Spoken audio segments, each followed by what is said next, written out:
What's up, everybody? We are back. We are live. We are going to be covering this topic again. We touched on this when I did the show on Saturday with Hood Conservative. We touched on the Jason Whitlock angle, the commentary that he gave, and that has recently, ran amok in the social media streets. Ran amok in the social media streets. So we're going to be focusing on mostly that aspect of the conversation. What Jason Whitlock said. We're going to put a big spotlight on that. We'll be putting a link in the chat. I do want to get some discussion, some back and forth, maybe some debate on this one. So we're about to get into it. We're about to get into this thing. Had a lot of interesting takes on the overall picture of it. But we're going to talk about what aspects of Black culture helps to facilitate situations like this. What aspects of Black culture helps to facilitate situations like this? Because some would argue that, no, it's cop culture. We can't paint this with a Black culture brush. It's blue culture, so to speak. They were acting the way cops act. That just wasn't no normal, run-of-the-mill ninja stuff right there. Try not to cuss in the early part of the stream. But anyway. So we're about to get into this. So strap on in. Let's get ready to go. Where's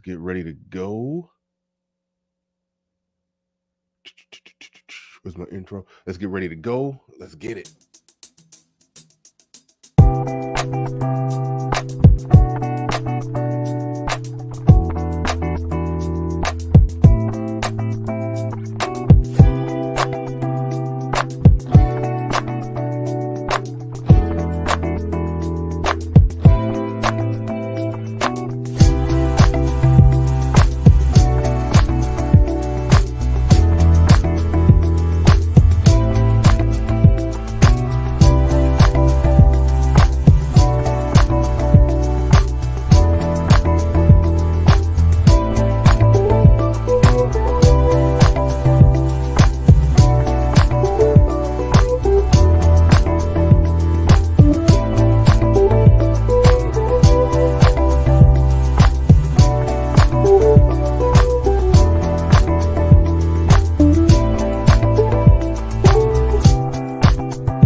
Peace, folks.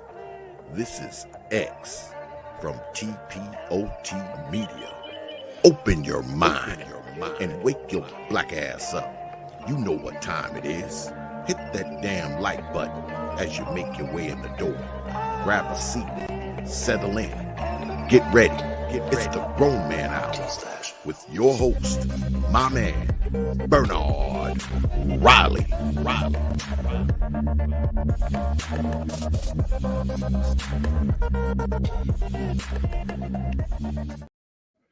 What is up? What's going on, good people? We are back in the building. You know how I'm always doing, still dotting I's and still crossing T's as I'm getting the show started. But thank you, everybody that's in here. Make sure you hit the like button, whether you're catching this live or you're catching it after it's uploaded. I didn't even do a sound check to make sure that y'all could hear me. So I think we good on the sound check. At least I can see it pulsating on my end. Hopefully everybody can hear me, but we in here.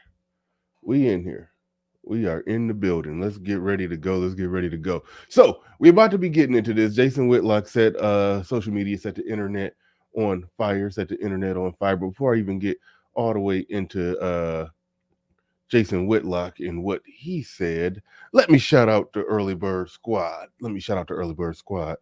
As we excuse me. Had to get a sip in on y'all real quick. Let me shout out to Early Bird Squad. Those make it in bright and early. Bootlicking is un-American. I'm assuming that you're talking about Jason Whitlock Bootlicking? Hmm.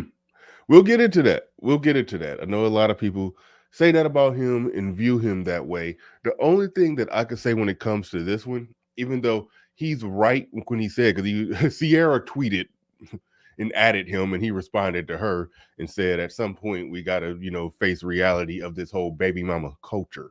Baby mama culture is a different thing. It doesn't just speaks to, yeah, on the aggregate, there's going to be some single mothers. No, baby mama culture is something that's more so facilitated, applauded. It's socially acceptable. It's okay. It's no problem. Like even when I had my discussion with FD Signifier, he basically said, "Hey, I got no problem with single mothers and baby mamas. As long as they take care of the kids, like that's how a lot of people view it. A lot of people view it. Those are families. Everything is good. Everything is a-okay, despite the fact that the data shows that it is absolutely hazardous for society if there's too many children being either born out of wedlock or just raised by single mothers. So the data shows that it's pretty much hazardous for society in a community. And you could argue that Jason Whitlock, with the take that he gave on it, I'm going to play the take that he gave on it. You could argue that he's taken a specific angle on something where there's a multivariant analysis.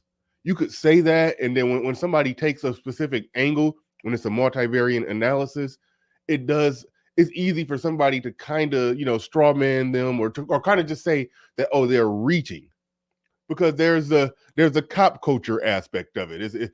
We saw problems with black culture in there, and we saw problems with blue culture, with cop culture. So they want to, but they want to ignore everybody wanted to ignore the black culture aspects of it, the black culture problems with it, and proceed to do what you did, and that's call it bootlicking. But shout out to RM. I'm put this link in the chat. RM, I'm just going to put that link in the chat for you. Well, no, I'm actually email it to you. I'm put the link in the chat early for everybody else. But for some reason, StreamYard changed it to where RM, you just can't come up into the back. I don't even know if you're available today, but I'm sending the link. That's not the link. I'm sending the link to a random. Hold on. Hold up. One thing while I'm trying to dot this I and cross this T, as I announced on the last show, and I will be announcing it periodically, I will be doing a lot of two-a-days. The early show, the morning show, or in this case, afternoon show, will run pretty much like how my show is normally ran for the most part. Then the afternoon show, or not the afternoon show, but the night show will be the show with in-studio guests and whatnot. And that's going to be coming up. Well, I already did the first trial run on Friday, where I have 4 people in studio and everything, and I'll probably be doubling back on that. Maybe Thursday. I mean, if I can do it Thursday, Friday, and Saturday, but I'm shooting for like a Thursday and Saturday doing that. Just quick announcements for those of you that are in the building early. But let me get back into it. RM, I just sent you the link. I'll be sending the link to everybody else so we can really get into what Jason Whitlock talked about, and he set the sisterhood on fire, as he normally does. He normally pisses them off pretty bad. And he did it again. Oops, he did it again. Jackie Jack in the building with not a super chat, but Jackie Jack in the building with the comment, still shouting out the folks that made it in early, that single motherhood is un-American too. She's responding to the gentleman that said bootlicking is un-American. Single motherhood is un-American, but that is changing. Single motherhood is becoming more American than apple pie nowadays. Okay. Dolomite says Whitlock wasn't wrong. But his wording was vague enough for the community to ignore / take it out of context on what he was really saying to avoid the conversation on Nichols' behavior with the regular cops. Very well said. You kind of said what I was getting at initially, that the community smartass response, what single mothers got to do with it when it was no single mothers around. They say goofy stuff like that. Absolutely, they say goofy stuff like that. It was no single mothers around. Like if some kids are out running amok or they grow up become terrible adults. Well, what do the parents weren't around when they did those terrible things? Well, the parents was around for the 18 years that child was raised, so the parent has to bear some culpability in how that child is acting once it becomes adult and is out and is out terrorizing the world. So it's no getting around that one. It's absolutely no getting around that one. But shout out to who else we got in here. Shout out to we got Eric the Red in the building. We got the Mac the trucker says what Jason say. Okay, good. You don't know. So some people don't know. That tells me I got to go ahead and play it bright and early and set this on fire right now. So Josh Short in the building says, "What's up, Bernard?" In chat, let's get into it. Absolutely, absolutely. TD Hutch in the building, still shouting out the early birds. Omega Dreads in here. Domestic Struggle said the background looks like World News Tonight with Bernard Riley. World News Tonight, a whole different world. I don't know how well y'all could see it because it's zoomed in too close this time, but it's kind of like a futuristic cityscape, and it's a whole planet over there, a whole planet behind me with like a ring system like Saturn. So like I know I'm on World News Tonight. Which world? I'm coming from a whole nother planet right now. But but yeah, but no, where are we going? And shout out to Ed. I shout out Ed. I read what Ed is talking about, and then I'll go ahead and get into it and enroll the not so beautiful beam footage. He says, "Yeah, this should be good. Absolutely, absolutely. We about to get into it." He says, "My thoughts on it is that it seems hella random for him to insert that into this conversation, but I'm definitely willing to have it." Yes, that's my general take. Before I roll the tape on what he said, I think, as I stated, I'm gonna keep going back to this. It's a multivariant analysis of you could give a multivariant analysis as to what the problem is, because the problem is big, and there's a lot of angles to take on it. There's a black culture angle. There's a cop culture angle. If you want to just take the cop culture angle and just say, okay, cops are de facto trained to beat to beat up black people, or or to be over aggressive with black men, then you could take that angle and then you could sweep the black side of it under the rug.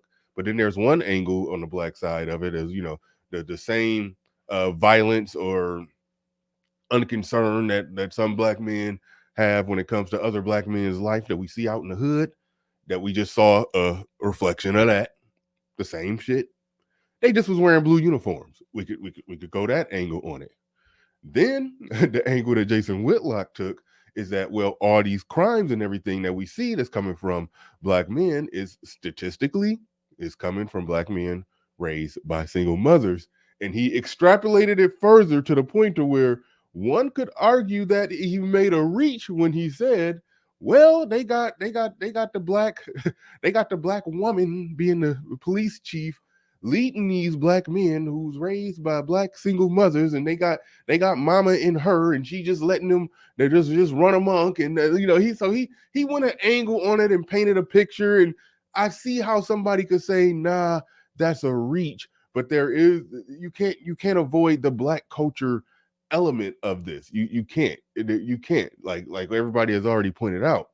If you watch that, if you just listen to that tape without seeing it and was given no context, just listen to it mid swing, you'll just think it was just some niggas out in the hood jumping another dude like that. You would think that. You would think that. That's exactly where your mind would go. But before I roll the not so beautiful being footage, I'm gonna get to this super chat by Freedman's Journal. And I'm trying to find. I think I have found the not so beautiful being footage. You got it ready to go. Actually, no. I'm gonna say beautiful. Wait, no, that's not it. That's not it. Hold on. I'm trying to pull up the beautiful or not so beautiful being footage. Trying to pull it up right now and then get to Freedman's Journal's super chat. And then we are on. Holy shoot, I cannot find it. I am struggling here. Give me 1 second. Give me 1 second. Oh yeah, it was on Twitter. That's why I can't find it. Here we go. The one I was looking for that just got the money shot. Because I got another video where I'm going to be looking at a lot of other people's reaction to it. I got a video where I'm going to be looking at a lot of other people's reaction to it. That ain't what I wanted right now. But I do want to get this up for y'all right now because we got to get into this. We got to look at what Jason Whitlock said. We're going to analyze it, break it down. We're going to talk about whether or not he was right, whether or not there is an element of this where he was kind of making a reach, or as I think Dolomite pointed out, he said it in a way that opened it up for everybody to have a counter argument to it, or to argue that single motherhood ain't got nothing to do with this. I would argue that to say that is to say single motherhood has nothing to do with the amount of violence that we see in the Black community. You see, that's kind of how that goes with me. But Freeman's Journal in the building says, I think the root cause to Black male culture is men like like BS signifier. I'm not just going. All right, I'm just gonna read the super chat. I'm just gonna read it. He says, "Black men." He said, "I think the root cause to Black male culture is men like BS signifier. When Black men assert agencies, the B Dubs howl. He hates that. He sees no problem with. He sees no problem with. Hold on, that why is that popping up right there? I can't even read the rest of the final word in the super chat. There it is. It went up here. He sees no problem with baby mamas. Oh, I'm sorry, baby mama. I'm sorry. You put that.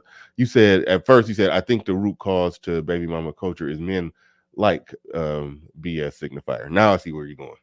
I didn't know where you was going at first, but you meant baby mama. The root cause to baby mama culture is men like BS signifier. Like I said, it's multivariant, and I do think men who think the way that he thinks, even if they have good intentions, they are they say things to basically help or smooth over a big problem. Put it like that. And a lot of people who are more on the left do that. I think a lot of people on the left, even though some Nate would say that they're evil, but no, there's a lot of them that have good intentions, that they call them bleeding hearts for a reason. They care about people, and they'll end up doing something like. And I'm not even I don't even know where Jay Speed is at politically, but Jay Speed said something when we were talking about how if you help men, you help the whole culture. If men come up, give a man a job, he's going to take care of a family. He's going to ultimately take care of a family when all's said and done. You give a woman that same job, you just empowered her to be strong, independent, not need a man, and then just have her kid over there by herself in the corner. Now that part is true right there. But I remember Jay Speed said something like, well, seeing as our women are raised, and he said this in my chat room, and I never got a chance to respond to it. He said, seeing as our women are raising 70% of the kids, why wouldn't you want to see them come up? Why wouldn't you want to, do things or support things to help them make more money and be more successful and be more this and more that? That was the argument. And I'm saying that's a good argument if you're interested in putting a band-aid over a gunshot, like there you're doing something to make something.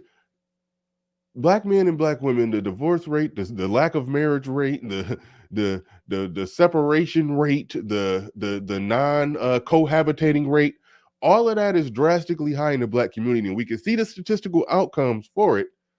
But if all you want to do is do things to help the women be more comfortable while single mothers, instead of doing things that would de-incentivize single motherhood, you're not operating in a way that will solve the root problem.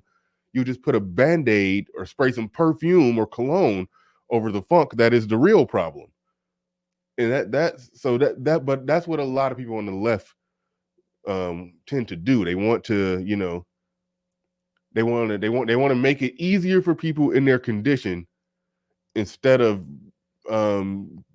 working to get rid of the root causes of what's making those conditions. In my opinion, but let's get into it. Shout out to Freeman's Journal. Shout out to Freeman's Journal for coming through with that super chat. And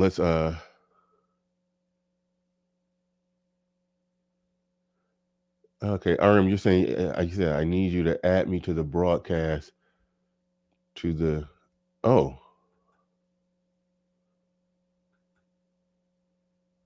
it must be something new here.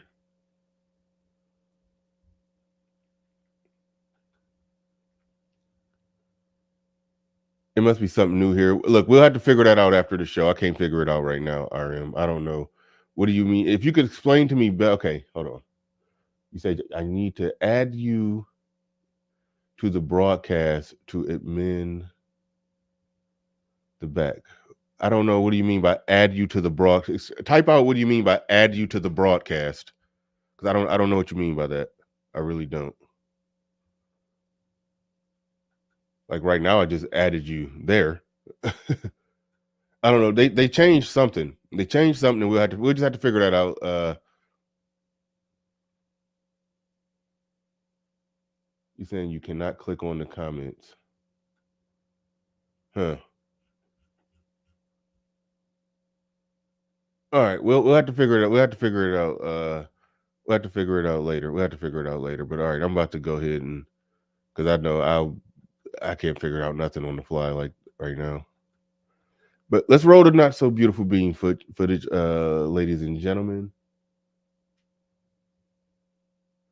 Okay, yep. Just come hang out after the show or take the link after the show, and then we'll get it figured out. We'll get it figured out. But all right.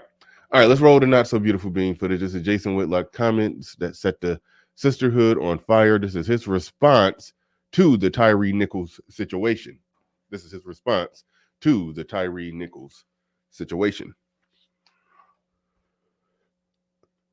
I would examine the racial element of this because there is a racial element. And this is a story about young black men and their inability to treat each other in a humane way. Everybody involved in this on the street level was either 24 to 32 years old. Everybody. It was a group of young black men, 5-on-1. Looked like gang violence to me. It looked like what young black men do when they're supervised by a single black woman. And that's what they got going on in the Memphis Police Department.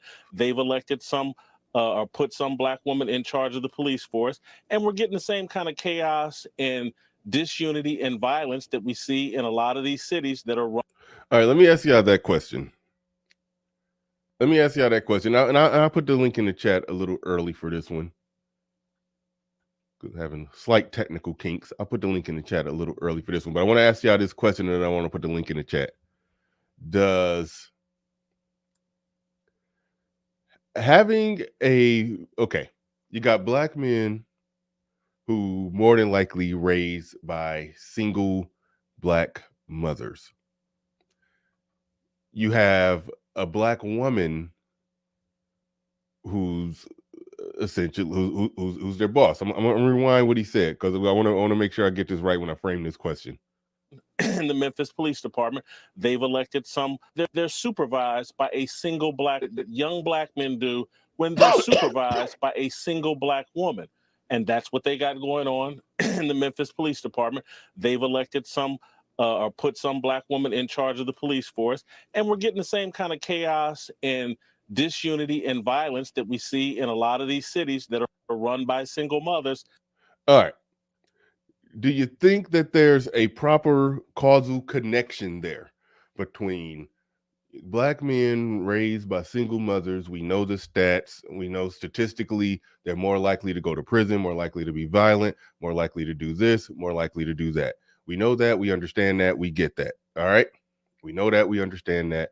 We get that. Do you think there's some causal connection between black men raised in that type of environment? And then when there's they grow up, they become men, they become police officers, and who's in charge of them? Well, a black woman who's also a single mother.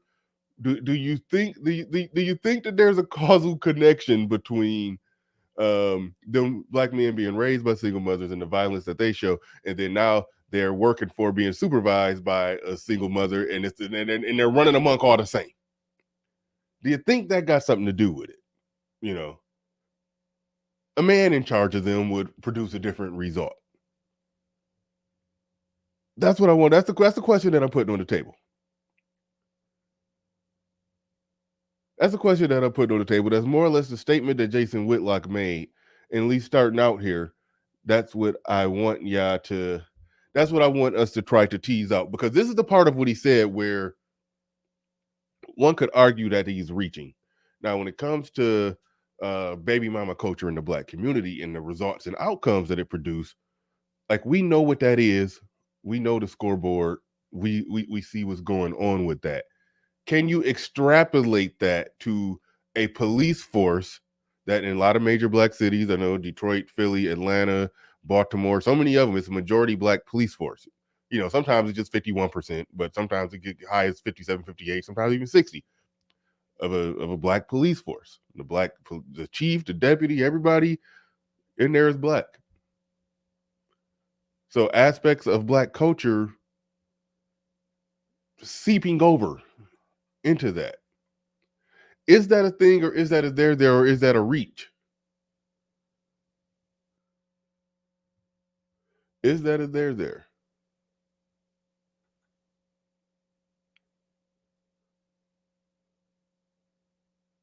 See, some people in the chat says he's reaching. Some people are saying he's reaching. Again, there's something to be talked about.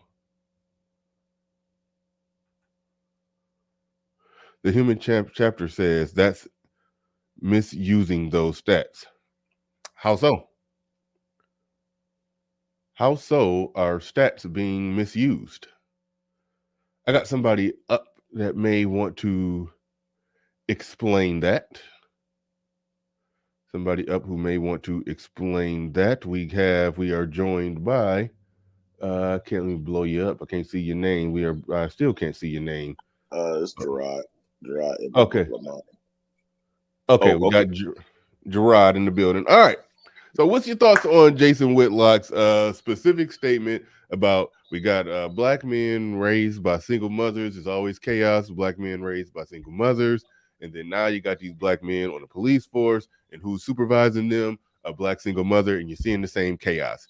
Did he did he draw a good straight line or is he kind of scattershotting all over the place? Like what are your thoughts on that?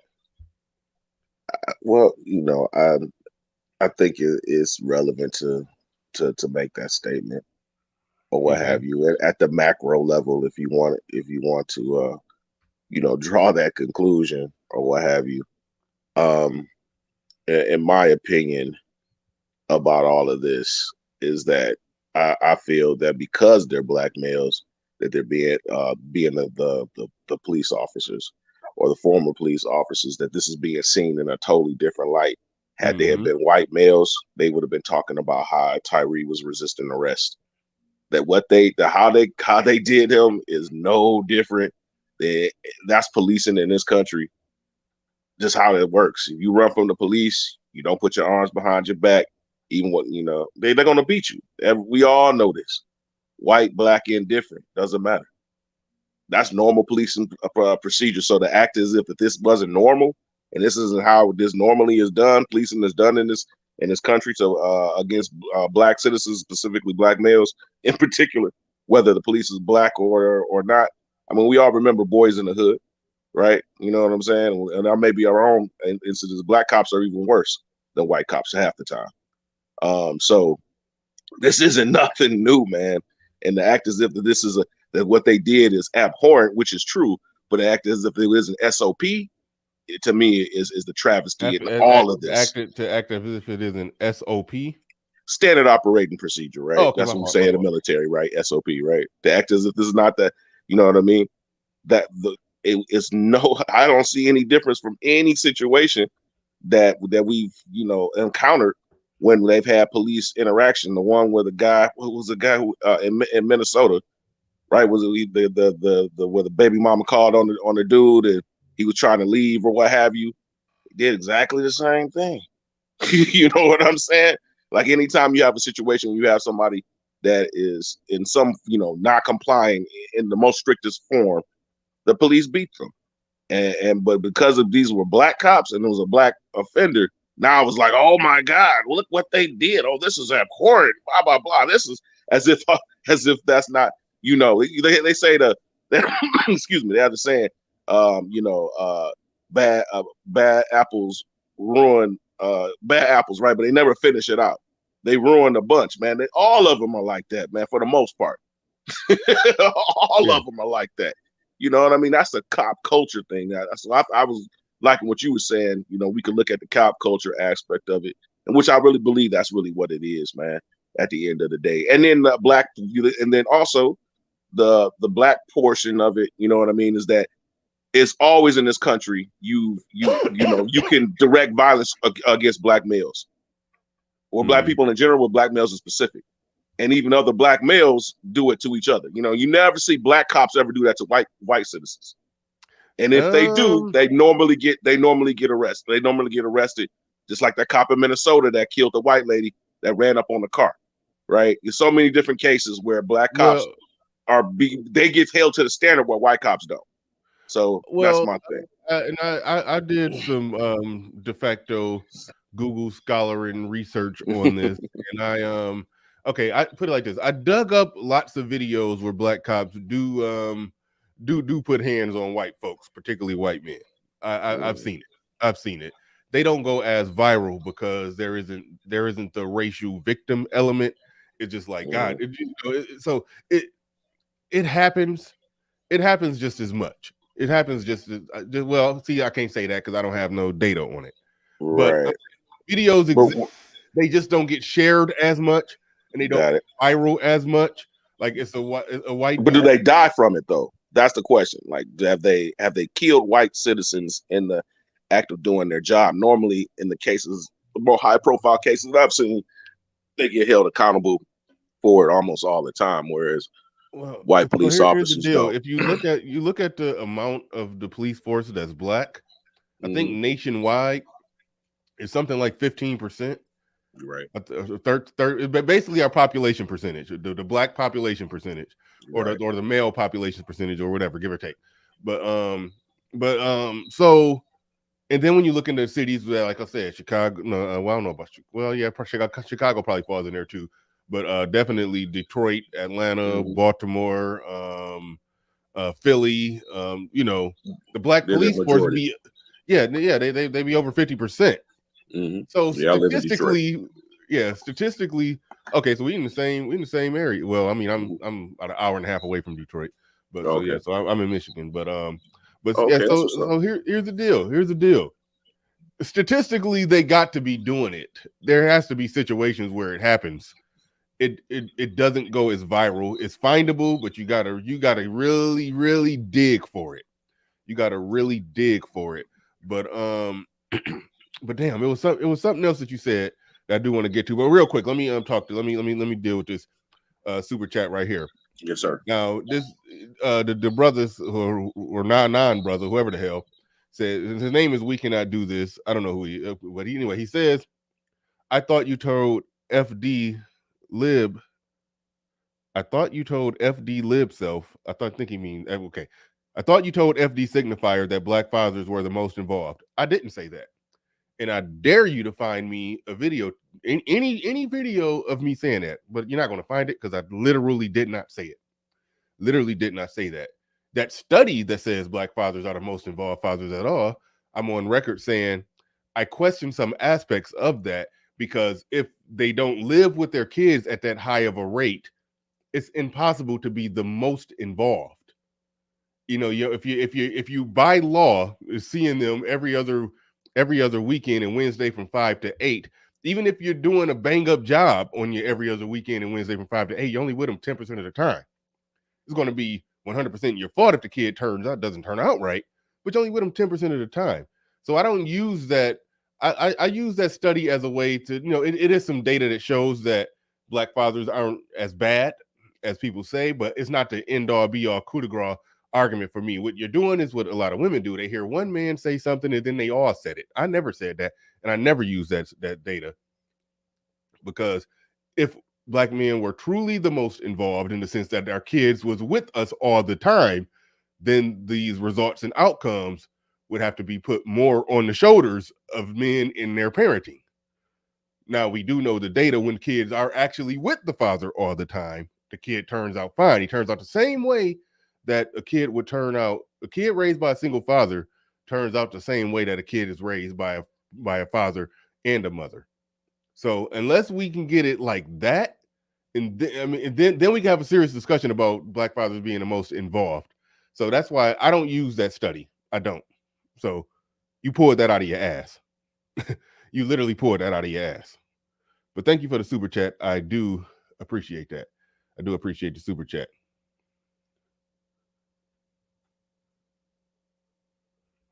But here's the deal. Here's the deal. All right, so circling back to let me roll some more of the tape. Let me roll some more of the tape because it was something else. It was something you said that I wanted to say, but it'll probably come back. But I didn't finish that tape. I only played about half the tape. So I'm going to rewind it back a little bit and then roll some more of it. The link in the chat is anybody wants to come up. The link in the chat is if anybody wants to come up. Everybody. It was a group of young black men, 5-on-1. Looked like gang violence to me. It looked like what young black men do when they're supervised by a single black woman. And that's what they got going on in the Memphis Police Department. They've elected some or put some black woman in charge of the police force. And we're getting the same kind of chaos and disunity and violence that we see in a lot of these cities that are run by single mothers.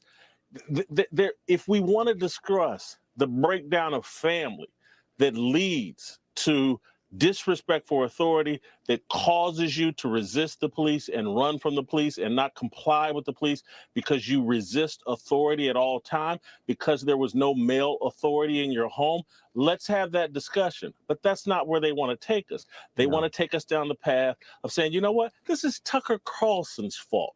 This is some random this is Donald Trump's fault.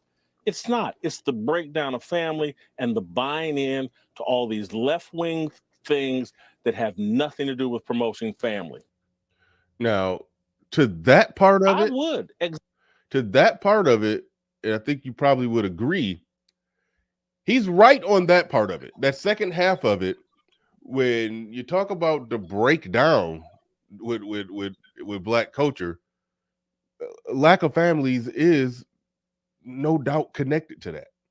The lack of families is no doubt connected to that. Like, I don't think that part can be argued, but I think that first part, the first thing that he said, I think that one can be viewed as kind of a reach, saying that these black men were raised by single mothers, and when they're black men are raised by single mothers, there's disunity or there's chaos. And then now look, they're grown men, they're being supervised as the police officers, they're being supervised by who? A black single mother. And that's why we're getting the same disunity and chaos. Okay, I don't know if you could say that one, but if you just want to look at it with a wide scope, wide lens, and just look at on a wide lens, all the problems in the black community, yes, the lack of family structure is the reason why. And then so that's going to extrapolate into a lot of other areas. So I think he's right about that, and people don't want to have that conversation. This is the time where they want to say, oh, no, we're not going to talk about that now. We're just going to talk about the tragedy. We want to light some candles and shed some tears and not talk about, the root cause of the bigger problems in the black community, because they want to say this has nothing to do with the bigger problems of the black community. This has all to do with police culture, and they do want to try to blame white supremacy. So there's that. That's my take on that. What's your thoughts on that one? Well, I mean, I'm just put it right out there. I am not a conservative from in that sentence. So I'll put that out there right there. Even though certain things I agree from, like as far as a family, social values, right, conservative in that sense. But but politically, no, I wouldn't identify that. And honestly, if you look at the reason, we've been catching hell in this country since we've been here. We can go back to the problems with the black family from our inception, here in this country, as a direct door line. So to say that white supremacy doesn't have any impact is false. Whether it be with the cops and their behaviors, or with how the black family is disintegrated. Wait, hold on. It's two things happening though. When they blame white supremacy or white racism on this, they're not talking about white racism being part of the breakdown in the family structure, because then they would have to look in the mirror, because the same people that's screaming white supremacy, everything that helped break down the family structure, the stuff that they still support and vote for, right, is the things that's doing that, you know. yeah. So I agree. I agree with you. It's Black women's participation in the system. You know, and then also us falling, you know, black behaviors that have, you know, that fall into that. It's you know, it's a nuanced situation, but it, like, to act as if it's just in a vacuum by itself, like black degeneracy is just in a vacuum by itself, you know, is to me is wait, hold on, overlook. real quick. Mhm. RM. Oh wait, RM. It looked like you figured it out. The whole problem in the back. Let me know, because I think you're saying you need to go, but it looked like you figured the problem out. Let me know in the back. Oh, okay. Now I see the problem, because I got is okay. Wait a minute. All right, we got to figure this out, because I got two admins, but why wouldn't? Okay, I'm sorry. RM, just come up at the end of the show. We'll figure it out. I think, yeah, she just told you who was in the back. Because both of y'all are administrators, but wow, I wonder why you couldn't come up as an admin. Okay, we got to figure that out later. We got a show to do. I just got so super confused. But okay. But all right. Go ahead. Yeah. Gerard. Go ahead, Gerard. I'm sorry. What were we talking? Oh, I was just saying, like, yes. To point at, you know, the issues, you know, in the black community, and say it's like in a vacuum, and not, you know, and I hate to say white supremacy, but but I don't even like that term, because Right. you're kind of admitting that they're superior by even claiming it that way. Exactly. But anyways, you know, Too. just like with woke, I can't stand woke either. But anyways, that's the wrong tense of the word.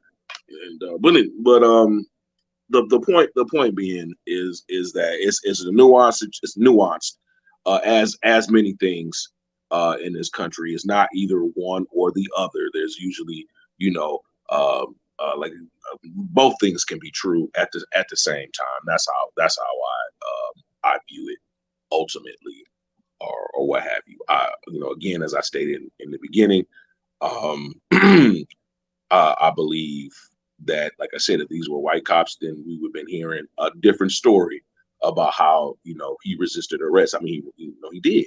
I mean, straight up, like, by the textbook version of him resisting arrest. Now, did he have a reason to? I mean, yeah, when you ever getting beat down, sprayed, you know, your natural proclivities are to protect your face, protect yourself, to protect your body. You know what I mean? Because you're getting hit. You know, Yeah, so this was one of the few moments where mhm, I have to support the resistance, mhm. because it was not even an attempt at a normal arrest. It was just weird. They just came up to him. I mean, unless there was some context that we missed, where he and was doing a 100 miles per hour in a high speed chase for 25 minutes, and when they finally caught him, it was no driver's license, registration, proof of insurance. It's we yanking you out this car, because and you that's put what it everybody like, appeared to be. yeah. That's what it appeared to be, and that's what the cops were saying. I mean, the very first portion of the video, he's surrounded by 5 vehicles, so it couldn't have been just a regular stop, or maybe they misidentified his vehicle as being that vehicle, and maybe, you know, that's the only thing I could think of. But like, but you know, because they said they haven't shown us any of the police cam footage that's in the vehicles prior to the stop. We only saw just the stop. I'm a little So bothered by that. yeah, that's, you know, That that doesn't make sense, man. this late in the game, if they was Right. chasing him for a while, we should see that. And We should be able to see we that. exactly. And then I think the story is going to have a lot more legs to it as time goes on. I believe that the officers' defense attorneys are going to bring all of this out. You know what I mean? You know, the charges were outland. You know, in my opinion, kidnapping, like that's kind of going far. Like, like You called kidnapping, it a like kidnapping? yes, that's one of the 5 charges that they charged them with was with kidnapping. What You happened? know, An unlawful arrest, or I don't know, basically, but it's basically like because what has kidnapping. been said was that you know that the cops are the way that the police chief, because she stated this, that there appears to be no evidence of any sort of chase or you know, misconduct or whatever the case may be. And I just kind of find that like no evidence, like why would there be 5 cars? He was surrounded by 5 police cars at that first stop. Another another point that I talked about, what happened to the white cop, right? In the first, it was a white cop that tased him. Notice it was 5 black cops that get in the charge. Where's the white cop didn't get any charge? You know what I That's mean? Like, so this goes back to, I mean, that's a little proof. I heard that the 6 officers is being brought up now, but I don't know if he's white or not. But nonetheless, the firefighters, right? Though, you know, why don't we have the names of the firefighters? They surely didn't render him any aid. You know what I mean? But we don't. We got. You see what I'm saying? Like at every turn, the way I look at this, right? At every turn, you know, the black male is going to always be the enemy, whether you're on the cop side, the criminal side, whatever. You know what I'm saying? Like the gavel comes down on us the hardest. You know what I'm saying? No matter what. For them that for police to, oh, this is just a performance. Oh, this is bad policing. Like, come on, bro. We know this is irregardless, man. This is what they do. Like, bro, if they chase you any given time, hey, man, they on your butt. You know, you know it, bro. You know it, man. Like, that's the standard. What they did was standard, dude. We don't either seen people it happen to, or it has happened.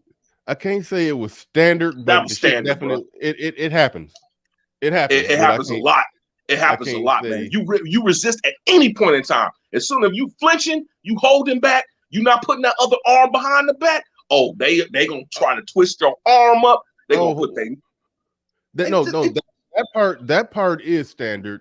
If they're trying standard. to arrest you, yeah, I'm okay, but it's a difference between we're trying to put your arm behind your back and you're not letting us get the arm back there, and then Right. so we twist your arm and hit you, slam you down, and try to get you to, you know, try to force you to loosen up so we can get your arm behind your back. That's one thing right there. But after he somehow, I don't know how he slipped out of that. He somehow slipped out of that and crawled out from underneath him and then ran. Now, Right. everything happened after they chased him. I can't say that that's standard. Like that was full blown beat down. It was even a part where they looked like they stood him up to start punching him some more. It's like, no, son, I ain't gonna go as far to say that's standard. But I think so. I think so, man. That's you know what I'm saying. That's just my opinion of it. I know too many cops. I served with too many cops. I've seen too many cops how they deal with people in the hood. You know what I mean? Like, you know, I'm just full disclosure. Was a prior service, right? So I worked in the National Guard. I served with many police officers. I know what they do, and to sit up there and act as if that this isn't what they like. Again, if you buck up at any given moment, you are opening yourself to a can of whoop. We know what. Point blank. And they will gang up on you too. It ain't like it's just one on one. They don't play fair. It's not a fair fight. You know what I'm saying? Not one on no. They'll gang. What the dude in LA? They just had one in LA. LA on January 3rd. A dude died as a result of him resisting arrest. He was on something. You know what I mean? And what did they do? 3 of them got, you know, pinned them down. They tasered them. I mean, it was pretty. You know what I'm saying? Now the aggressiveness, like the one guy, like you said, they stood him up, and one dude was like literally punching them in the face. You know what I'm saying? But that happens, man. We all know that if you resist the police, right? If you resist the police, they will do anything, harm you in any way. You know what I'm saying? You know, and we was like, oh yeah, they was grabbing my gun. I don't know. I don't see them grab the gun. You know what I'm saying? But that's their go-to, right? Oh, you reach for the gun. Cops are cops, bro. You know what I'm saying? And you know, at the end of the day, they people just like everybody else. And this whole shining thing that they so good and nice and they're there to serve and protect and all of that. Like, bro, I don't go for it. Most of them are a-holes in my opinion. You know what I'm saying? And some of them are all right. You just got, it all depends on how your whole demeanor with them. And I got pulled over just recently, and I was in the wrong. I was doing Uber Eats. I was in downtown Birmingham. I had to go park. I had, was nowhere to park. I parked in a handicap because I'm like in and out, you know what I mean? And sure enough, it was in and out. The cop pulled up, white cop. He was like, hey man, I was like, I understand, sir.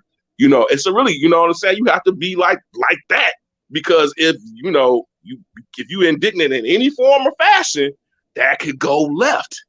You know what I'm saying? So my thing is like, I was talking to my brothers like, listen, man, yeah, I ain't scared to go to jail, bro. I've been to jail. I'm going to jail. At least you're coming out on the other end. And that's really has to be like, you have to survive these encounters. You have to survive these encounters. That's where, I mean, and statistically speaking, you're going to survive. Just if you look at just the sheer number of times that they pull somebody over, you're going to survive. Like, it's not a situation to me or to anybody, if they understand the data, where you should be seriously concerned over a cop walking to your car saying driver's license, registration, proof of insurance.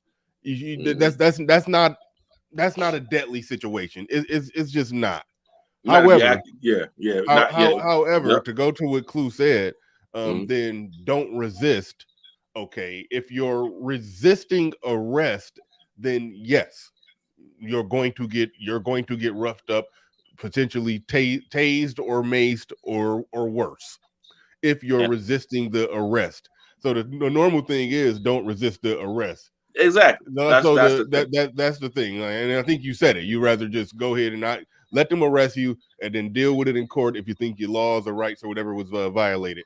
That's typically how it go. The only thing I said in this situation, and I think I just said it, but they just pulled up on him. We didn't see what happened beforehand, but they pulled up on him, ain't asked no questions, just snatched him out the car that fast, that violent, and was immediately on his ass, guns out, tasers out, punching, like hold on. So it's like I can understand. I can understand him in that situation. My default reaction is to be like, "Hey, I'm not resisting. Go in and arrest me." That's what my rational mind says. Go ahead and arrest me. I'm not fighting y'all. Arrest me, please. Arrest me. I'll figure it out later. Arrest me. I literally saw footage. Hold on, but real quick, the way that they came at him, the way he was down there, I understand him saying, "Fuck this, I'm out." Like, but here's the thing. There was an alleged chase. And like I said, I'm not pro cop at all, brother. You could probably tell in the way I talk, man. I'm not pro cop. You know what I mean? But I am pro sense, right? And if you look, there was the car was surrounded. That it was surrounded by 4 or 5 vehicles, cop cars. He was surrounded. So something had to have occurred prior to that. You know what I mean? And we don't have the video of that. And why is that being not shown? And I'm telling you, I bet you, man, freaking whatever, man. I bet you it's going to come out later that where, you know what I'm saying? Where is that dash cam video from the police car? If there was allegedly a chase, because they said it was a chase. They was like, he was swerving the lane, blah, blah, blah. And it's by the sheer number of cars in that first arrest. I still don't even know how he got away out of that. You know what I mean? But it was mainly because they lit the pepper spray, and I think, you know what I'm saying, it got it, it dispersed it, and they got on themselves. They were, you know what I mean? Because that first cop kept getting he was, the black cop with the white cop kept giving them the freaking water, so he was putting it in his left eye. He put it in his left, right eye, both of his eyes, like at least 3 or 4 times because of the pepper spray. And I think that, and also cops, man, they ain't the most they're not special forces, bro. You know what I'm saying? These regular dudes doing regular stuff. You know what I mean? They have the most, you know what I mean, combat ready either. That's how you know what I'm saying? And plus they got all that gear on, you know what I mean? And he was able to skedaddle. The fact that they found him the second time was amazing in my opinion. You know what I mean? And it was on like Donkey Kong at that point, and he got beat down, and that's what happens. End of the story. That's nothing new in America, man. No matter where. You know, the actors of these cops were acting so crazy or out of pocket is to me is the hypocrisy of it. Like, really? Yeah, you mean the people? You're saying it's people who know damn well this is what cops normally do, and they're pretending like this ain't normal. Right. But That's I what I'm mean, saying. well, okay. When someone's resisting and has ran away from the cops in that particular situation, I'm not saying like normal encounter, like, hey, you just walking down the street, whatever the case may be. You know what I mean? Like, no. In that sense, they're sort of being consistent. Because you know, the liberal media, they're going to overreact. Yeah, they're going to overreact, even if the person was even if the person was resisting or reaching for something, or because some of those shootings, it do be questionable. Like, he didn't have to shoot him, but damn, that was kind of a situation there. Some of them do be questionable like that. There's aspects of the liberal media who are going to overreact and say, no, it was an outright it was an outright full-blown lynching. That's what they do, and that's how they do it. And so some of them are describing this the same way, but they're still blaming some white structure being the reason and not the people that actually did it. But real quick, and I got somebody else in the back as well that just tried to come up. But the brother, we cannot do this, is saying what they did was wrong. Stop blaming that man. Okay, you have a problem with sending super chats that don't correspond with reality. Nobody is blaming that man. However, we are trying to figure out why was 5 cars surrounding him.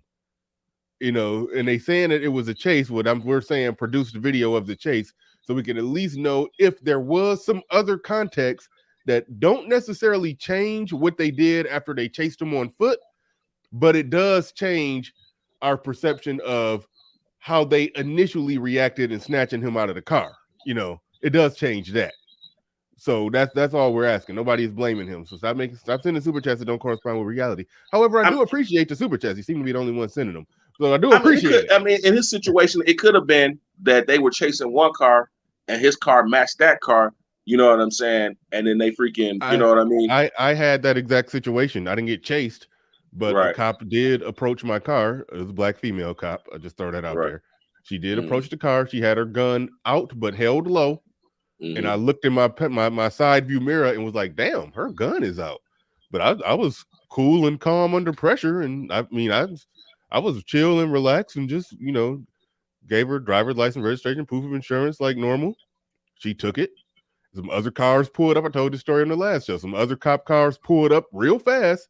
And they got out the car kind of fast, and they put put flashing lights all in the back seat of my car, and put the light on me. And then after they ran my stuff, and they was like, okay, and then it looked like they had like a little brief 30-second meeting with each other, and then the other cops left, and then she came back and gave me my driver's license, registration, proof of insurance, and I asked her what happened, and she gave me like a real vague answer. But I figured out later, because from watching the news, that they did find somebody that was driving the same exact car as me, the same exact car. That's why I quit driving Cadillacs. Well, I wasn't a big Cadillac person anyway. I found a good deal. I just found a good deal, and I bought a used Cadillac on a real good deal. And so I was riding the Caddy, and it was like, yeah, don't drive hood nigga cars if you ain't no hood nigga. That's all I'll say. But that's all I say on that. Yeah. Full disclosure, I work for GM, man. So keep buying GM products, please. But no, they was after somebody who did some stuff, and my car fit the description, so they thought they had their guy, so they pulled up ready to go, and I'm like, hey, you're gonna run. Please hurry up and run my stuff so y'all can confirm that I'm not J-Rock, whoever the hell y'all looking for. please hurry up and confirm that I'm not him. Nook. Yeah, J-Rock, Nuck, whoever the hell, yeah. But anyway, he says, we cannot do this. No reason to beat him like that. Absolutely none. No, that's the part everybody agree with. That's the part everybody agree with. But we was trying to figure out what happened prior to them snatching them out the car, or when they saying it was a chase. I want to see it. That's all I'm saying. If they saying there was something that justified them running up to his car, get out of the car, get on the ground. If it's something to justify that, I would like to see it. That's all. And that does change the way I view the initial interaction. It don't change the way I view the beat down after the beating to death after he ran. It don't change the way I view that. But all right, before we get into the Sierra aspect of it, because Jason Whitlock blamed baby mamas, and then the most world famous baby mama had something to say about it. Who gonna check me, boo?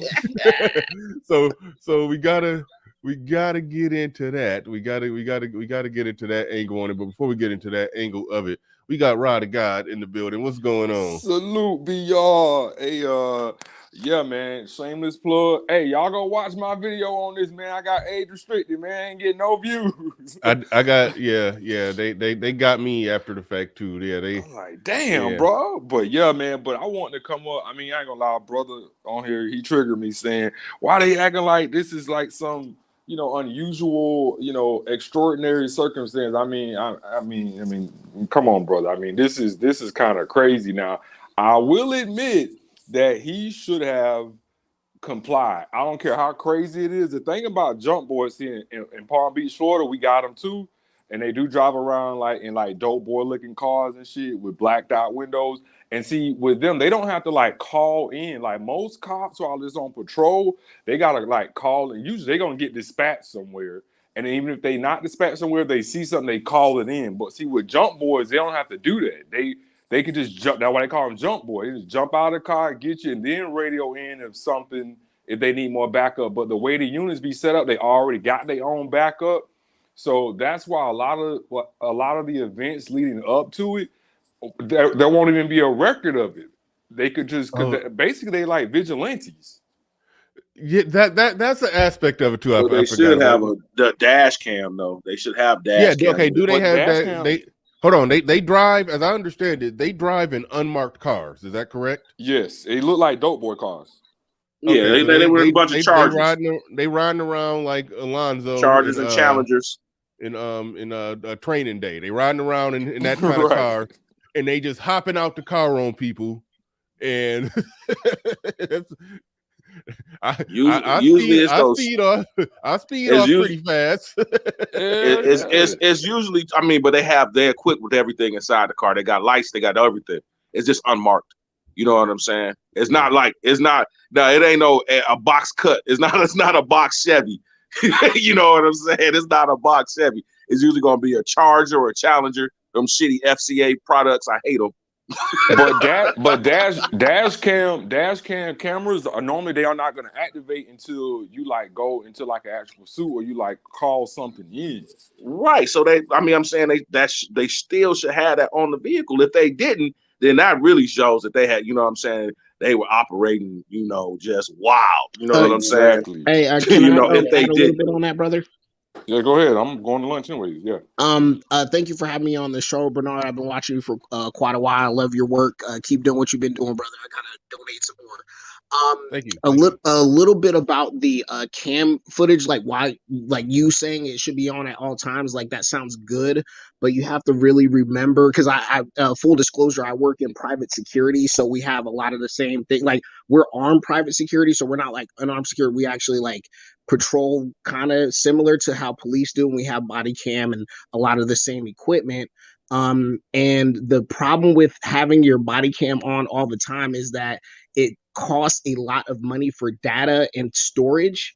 So you can they do have algorithms and programs that kind of erase kind of impertinent or non-pertinent footage, but most places don't have that, and you have to manually turn it on and turn it off. So having 10 or 12 hours of footage of almost nothing and storing that can cause a lot of problems. So on one hand, yes, it could be a nefarious thing, but on the other hand too, it does cost money to keep all that data.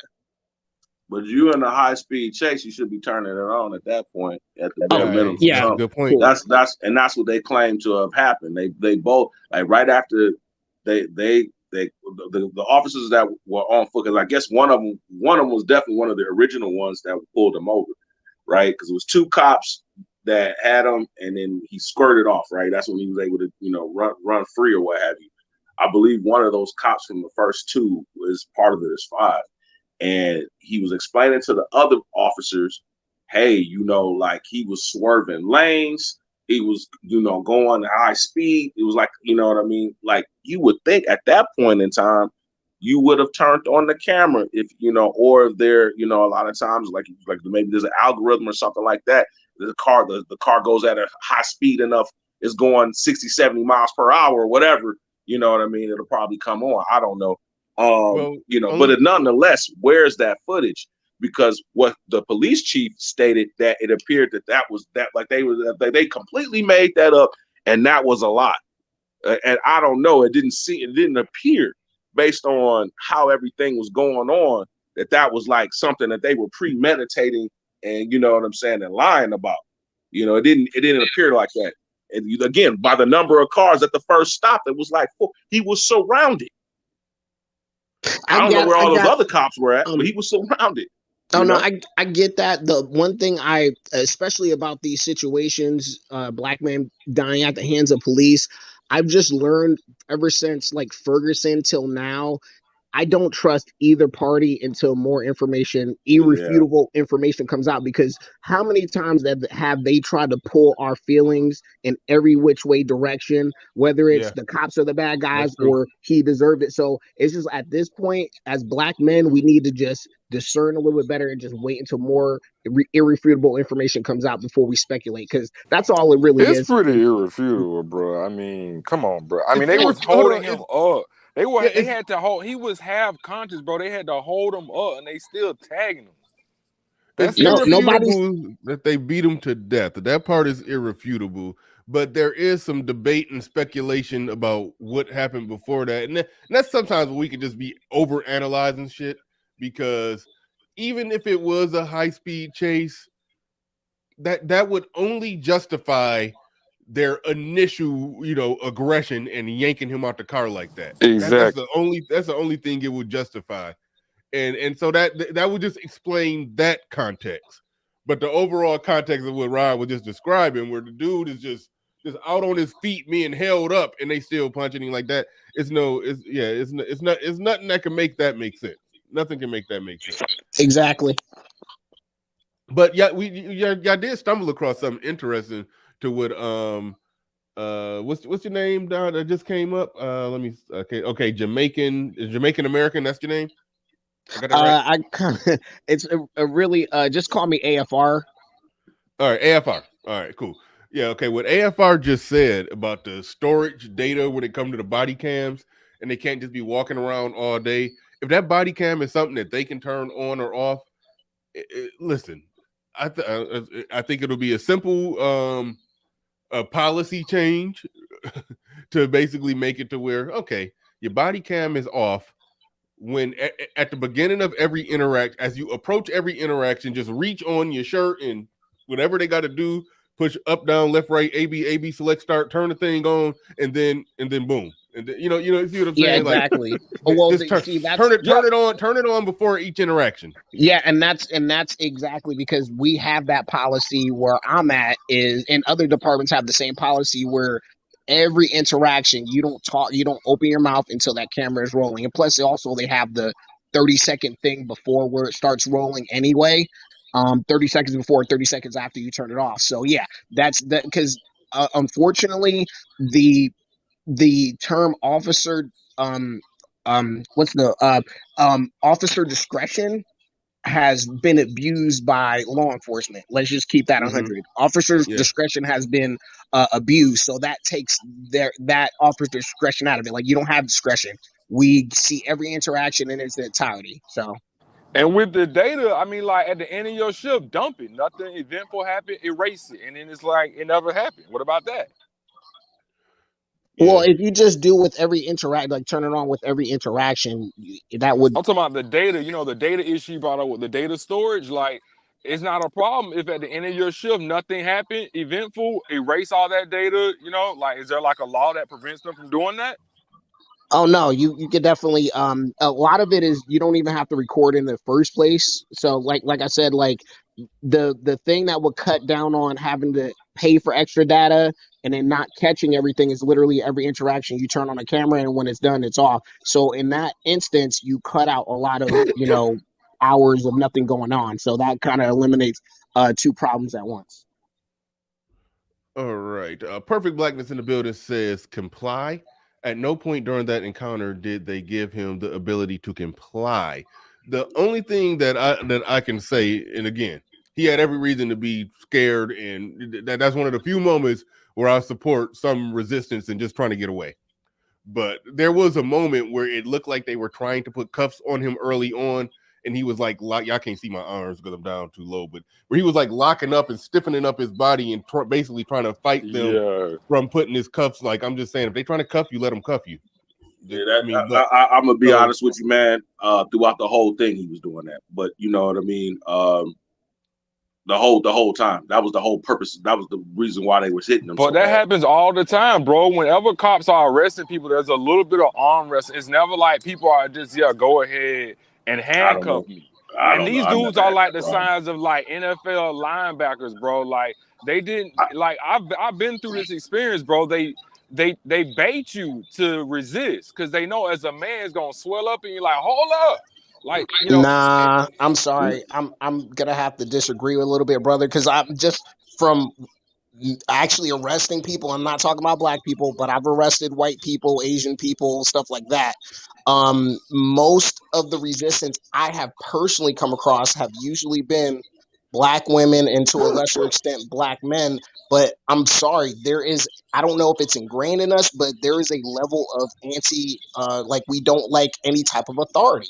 I'm sorry, like there is something Black culturally that I that agree is with that. yeah. So that's what I'm saying is like we can't keep saying, oh, they're just out looking to get us. Like we know that's the case. You know, we know modern law enforcement or law enforcement in general, but there's an element to where, you know, there's something where we can do better to lessen that stuff. And that's not victim blaming and saying, oh, it's black people's fault, but everybody's been saying this for a while. This isn't just white people saying, oh, black people like to resist. Like, no, there's other black folks saying this. And plus, these were black cops, okay? So we can't just, you know, the whole, oh, they trying to bait us and doing all this other stuff. No, but come on, bro. It's not, I'm talking about like in terms of like that aggression, that over aggression. Like, you gonna tell me that when you handcuff people, everybody just gently just lets you handcuff them? Or is it always a bit of under hold on, wait, real quick. Under normal circumstances, they technically should. Yeah. Like, okay, put it like this. It was a time where I wasn't even aware I was young and I didn't really know how it worked. He had asked me to step out of the vehicle. I didn't know why I forgot how old I was, but I was too young and dumb I didn't know that step out of the vehicle man, your ass is going to jail. I didn't know that. So I stepped out of the vehicle and he had legitimate reason I kind of think it was some bullshit, but he technically had legitimate reason to take me to jail. But you know, it was some traffic stuff, you know, bad plate. When my birthday was on the 28th and it was like the 1st of the next month. Like, dude, it was a weekend. I couldn't make it to Secretary of State, man. Come me a break. But anyways, I'm out there riding dirty and whatnot, and riding dirty and didn't have proof of insurance on me. It's like bad plate, no insurance. All right, he took me in. All right. So when he asked me to step out of the vehicle, I stepped out of the vehicle. And then, you know, he came behind me and was like, and was just talking regular, like, I'm going to have to take you down. And blah, blah. And he just put my arm around my back. And it's like, I was like, oh, what the fuck? I'm going to jail. You know, it dawned on me right there, but it didn't even almost click in my head that I need to not let him do it. I mean, so that's the part I don't understand. That's the part where, like, the resisting arrest, the stiffening, locking. Let me drop that down. That super chat. I'm gonna read that finish reading that super chat in a second. But that's the part of it that I never understand. Where when they're trying to put your hand behind your back and you just giving them that stiff arm, and it's like, dude, just let them arrest you. Yeah, like bro. That part never makes sense to me. Just hey, man. Arrest you. Can I say something real quick, brother? I learned a old Irish cop from New York City that I'm familiar with in my youth because I was born and raised in New Jersey, so I've been around that area and stuff like that. And one thing he told me was like, we never get problems from like usual hardcore criminals or or drug dealers and stuff like that. He's like, it's always kind of like everyday low level, people that really don't have like crazy felonies, just maybe a little small like traffic stuff. He said usually those were the people that were harder to arrest, that would resist the most for whatever reason. But he's like, when we're like raiding a building and like getting a drug dealer and we say hands up and all that, he's like, they don't resist, they get down, they don't, he's like, because they're not scared to go to jail. Yeah, they're not scared. Because they're not scared to go to jail, man. That's really what it comes down to. Okay, don't even come up with no trauma like, oh, the jail thing and the cage thing. No, I'm just saying they're not scared to go to jail. They know how to act accordingly. Real criminals are not scared to go to jail. Straight up. That's what I'm saying. Even if you're not a criminal, I mean, you can't get scared. You can't be like, I can't go to jail enough to where you cause you're right. to have to kill you. Yeah, true. I was just backing up your point that you were making. Okay, gotcha. Okay. You know what I'm saying? And why they're not, because they've been to jail multiple times. Yeah, so there's a cohort of black people that aren't like that, get arrested quite a bit by the cops and they live. You know what I'm saying? Yeah, I mean, bro, I've been arrested multiple times. You know what I'm saying? Multiple times or what have you. I'll never forget this one time. Me and my girl got into it and shit, and there was, we got into it.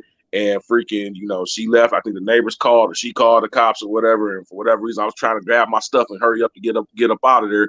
You know what I mean? The cop came, he knocked on the front door.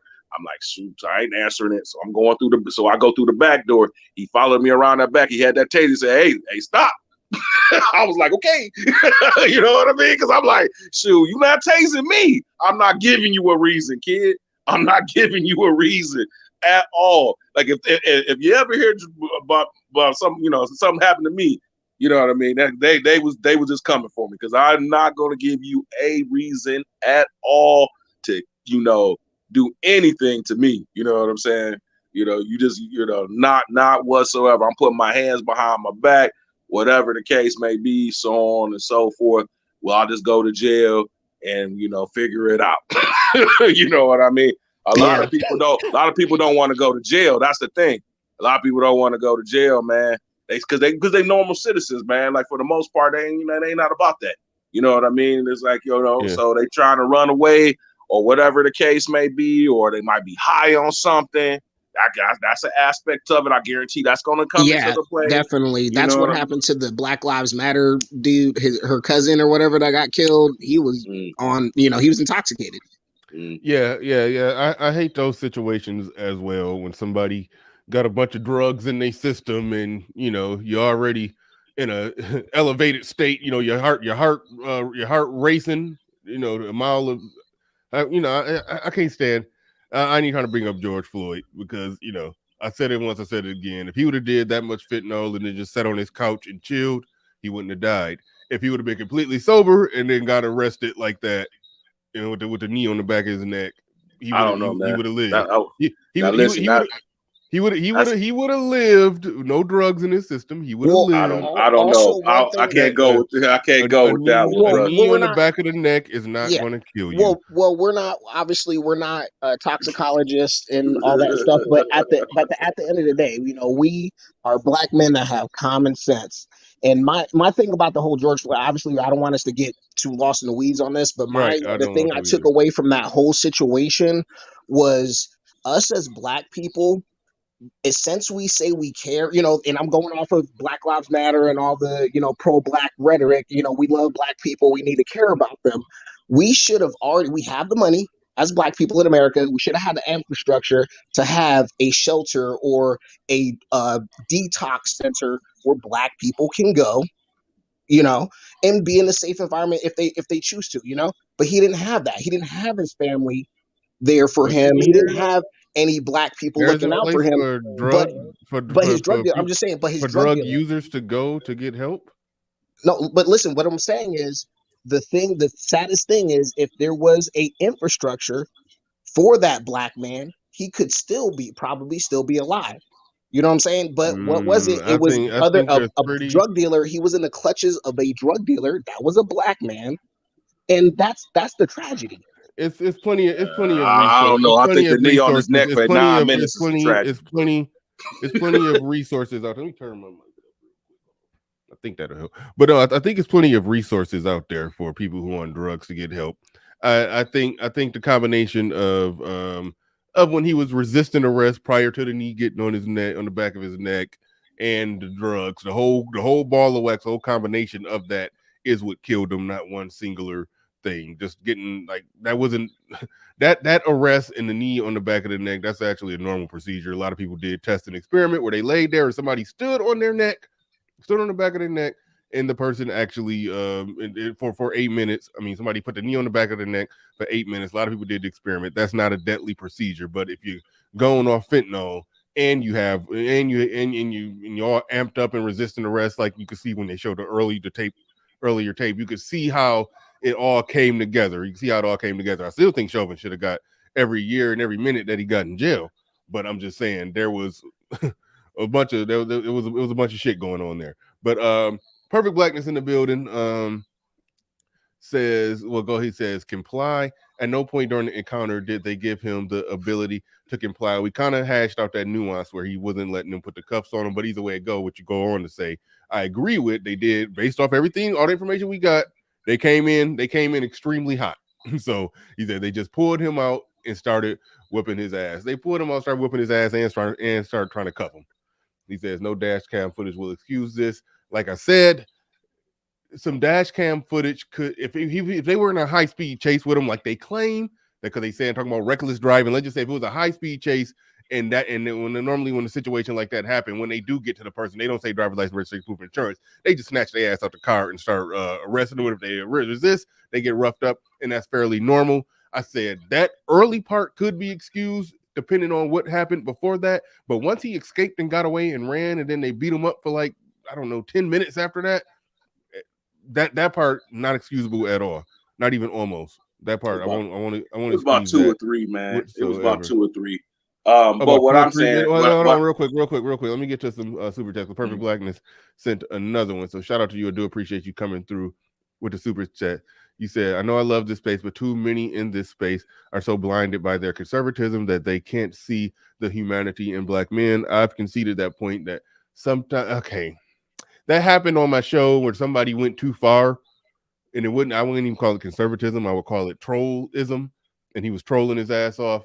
But it's some people who just they take. I mean, we got SKC on the panel, but some people take the cooning too serious. So you know, I can accept some cooning with a good sense of humor, but yeah, some people go too far with it. He said this man could have been in real fear for his life and reacted instinctively. That's why I say I understand him running from that initial being snatched out of the car and roughed up like that. I understand him running, even though my inclination is to just be cool and let them arrest me. But I said I understand that. But thank you for the super chats. I do appreciate that. And sometimes the over analyzing the intricate details, sometimes the human element is taken out of it, and that is a mistake that we make sometimes. So thank you for, you know, I legitimately appreciate you trying to pull us back. I legitimately appreciate that. So thank you, Perfect Blackness, for the super chats. I do appreciate it. All right, we got SKC. I was going to get into Sierra when she went at Jason Whitlock, but we got more people coming in here. We got my man Pablo coming in, SKC on the panel. So we're going to deal with that. Appreciate everybody who's supporting the stream. Let's go. SKC, what you got on this one?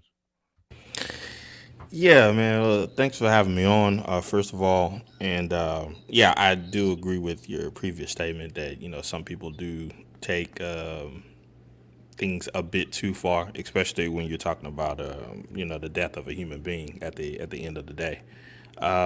However, even in that, SKC with got the big heart today. Look at you. I like when SKC get all warm and fuzzy and say nice things. SKC is the new social justice warrior. I like it. I like it when he do that. He got a big heart there, you know. But go ahead, SKC, you got it. But even in that, I think that sometimes people need to be exacting with their language. A lot of times people are making these statements saying the guy was beat to death. No, he was not. The exact language would be is that he was beaten. He died 3 days later. That's for the courts to prove. That's correct. Whether or not it was that's correct.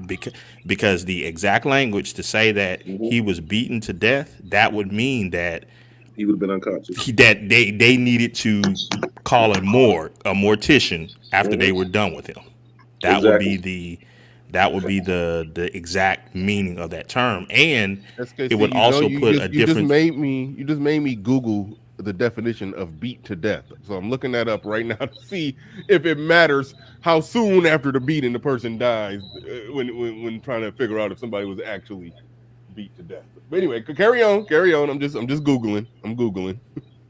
Yeah. So, I'm just playing it down the line because in a court of law, that would be something that the defense would be able to bring up to say that, hey, um, you're saying that the motive of my guys were to beat this guy to death. However, he did not die when in their custody.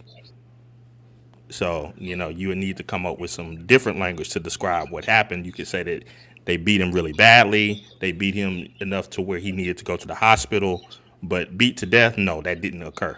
They beat him to Um, within an inch. They beat him within an inch of his life, and that it just took 3 days for that final inch to take hold. sure, sure. You could try to use that language, but then again, in a court of law, they would just say, okay, well, then define what is an inch of life. Okay, and I guess the $1 million question is, why does that matter? Because I've ran into this problem, and this is when I had on my I had to put on my SJW hat, and I was talking to Hood Conservative about hate crimes, and he was saying more or less, I'm probably paraphrasing, hopefully I don't botch his argument. He was saying there shouldn't be no such thing as a hate crime. If you hit somebody with a baseball bat and you knock them into a coma, that you hit somebody with a baseball bat and knock them into a coma. Why should it be a difference? Well, after that, I do say that if two men got into an argument over a football game and they got to fighting, and then one of them saw a bat and he just picked it up and swung it, okay, yeah, he's a bad person. Right. Okay, he got to do some And time. But if somebody just woke up and just said it's hit a nigga with a bat Tuesday, and then they just stood outside behind some bushes and just waited till the first black person they saw jump up, and they swing at him and pow and hit him. Okay, that person committed a hate crime. He hit that person in the head only because he didn't like his race, religion, or whatever the hell, Yeah, that a goes sexual into intent. orientation. Yeah, and that's a different thing than two people who happen to have different races get into a fight and one of them get their ass whooped. That's saying, no, I'm going to preemptively fuck you up just because you're a different race. That's a bigger crime. So the circumstances and all of that, it matters. So when you say that, well, they didn't beat him to death, they beat him and then he died later. It seems like if you would be consistent, because I think you probably agree more like with Hood Conservative when it comes to hate crimes. If you're going to be consistent with that, you do kind of got to just say that, hey, the result is a result. The nigga died, right? Um, yeah, but that's why I was just saying you would need to come up with some different language for it in a court of law. Okay, so That was what we needed to be stated. I mean, my major thing was like, and I know when you have conversations like these about situations like these, people naturally, it is an emotional situation. I get that. Nevertheless, I will state that overall, there are some other questions that the community needs to answer, and some of the old goalpost pushing statements. Well, now you need to come back and consider some of those old statements and even research papers of old. Back in the day, there were all sorts of comments and solutions that came up that said, "Oh, we just need more black cops," and then violence and violent entanglements with between black people would go down. It's a racial thing. That was the push. Now even here, they're still trying to put some type of, well, these weren't really black men. These were agents of white supremacy. It's like, Yep. so Yep. there's a continual push. And I think some of the other things that are really not being talked about is that, one, and it'll connect. Just give me a minute. One, the police chief there, she was fired from the Atlanta Police Department years ago. She became a police chief later on, and in Durham, and then a police chief in Memphis. How do you fail up? Well, that's she a got diversity. Can I? Can I? Oh, That's a diversity hire. Let me complete really quickly, and then even in Memphis itself, with the police, of those guys that those 5 police officers, they weren't there really long. Those guys are young. They're somewhere between 26 and 34 years old. So Memphis dropped the standards of hiring the police in order to create more diversity. They made all sorts of ads for, I guess, adding more diverse police officers to their group. One of the things that they did, they dropped the requirement I'm for gonna need having you to define diverse. What do you mean diverse? they wanted more black people. Okay. Okay, and what kind of so standards? Hold on, wait. I understand. it's just a euphemism I, for more I black people. yeah, no. I get all the of that. standards that they got rid of, you didn't Okay. you didn't need an associate's degree anymore. You just needed 5 years of work experience anywhere. You could have had 5 years of experience at McDonald's and you're good. They lowered the fitness requirement, and they xed the idea of you being a felon. Felons can join the police department in Memphis. So these are all things that the community was fine with, but then when some of the results come up to bite them in the butt, now they want to throw this completely back on white supremacy. Okay. Okay, I'm shutting up. You guys continue. I hear what you're saying, and there are issues with lowering standards to get more diversity and all of that. Only area where I've supported, okay.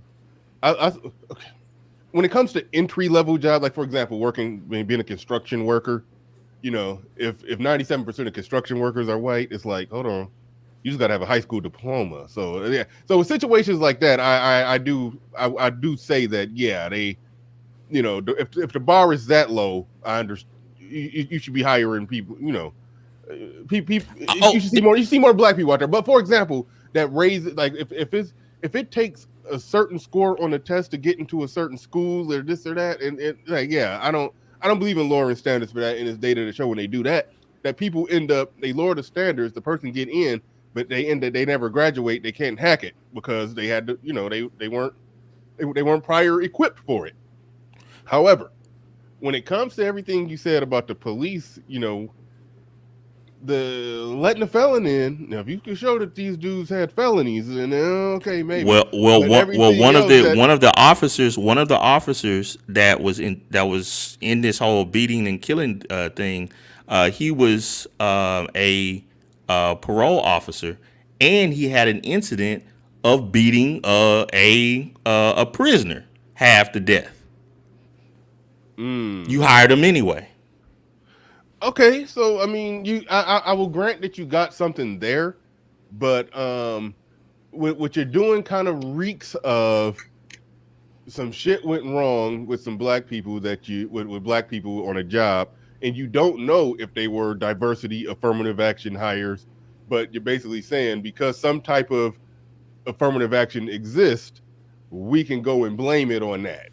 So No, I don't know that's if not my they- chief argument. My chief Okay. argument is that here you have a city that has dropped its standards for policing. And for a long time, the argument within Memphis and other cities like that was that we need more black police officers because these issues that are going on between black people and the police is a racial issue.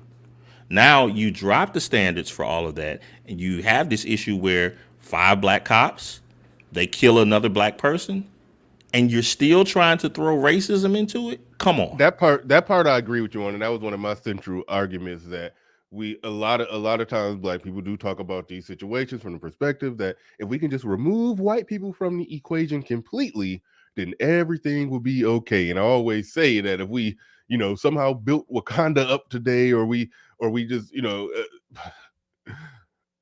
we will run into a lot of the same problems. There's a lot of problems where white people are removed from the situation. You have a majority black police force, black sheriff, black chief deputy, the whole everybody involved, all the way up to the damn governor could be damn near black, and you still have a lot of the same problems. So I'm with you on the just make it black, and then all the problems will go away. That's how we operate. To center my argument and to make it as terse as possible. My chief argument of all of this is that it's a cultural issue. I'm with you. And until people are ready to come face to face with that, you're going to continue to have the same problems, because it's the same thing when you get into education. No, it's not it's not black people, blah, blah, blah, blah, blah. We need to lower the standard. Okay. It's the same thing when you came to higher education. Oh no, it's white supremacy. We need to just lower the standards to allow for more black people to get in. Okay. You gonna do this for everything? You're gonna do it for judgeships and police officers and the fire department and whatever else? I mean, yeah. Other than letting cops with felonies, police people. Other than that, I don't think adjusting standards when it comes to cops, I don't know if that makes as much of a difference. I don't know if a cop so a cop can you have the far as the associate's degree, you have to have an associate's in anything. You have an associate's in history, but okay, now that you got that associate's, you can be a cop. That's kind of how it works. Yeah, I think the part of the requirement is just showing a propensity to be able to at least study something beyond high school and be successful in it to a certain degree. Also, the other thing that they dropped was the fitness requirement, and we know that if you have a cop that is less fit, that's a person that is more willing that's to a white use a weapon. white cop. That's a white cop problem. Come on now, the No, white cop. no, Hold on, time out. The white cop involved in this, he was there on the scene when the brother ran. The white cop was the only cop that didn't catch up, and that's why his ass ain't in jail right now. Because I don't mean to make it too comical, but I think that's. I think they still had. I think he probably was dealing with the impounding of the car, right? So they couldn't just leave that car in the middle of the road. So, and they had called other cops to the scene. I know what the optics look like. The nigga ran, and he was like, "Hey, you niggas got to go chase." None of them caught him. None of them caught up with him.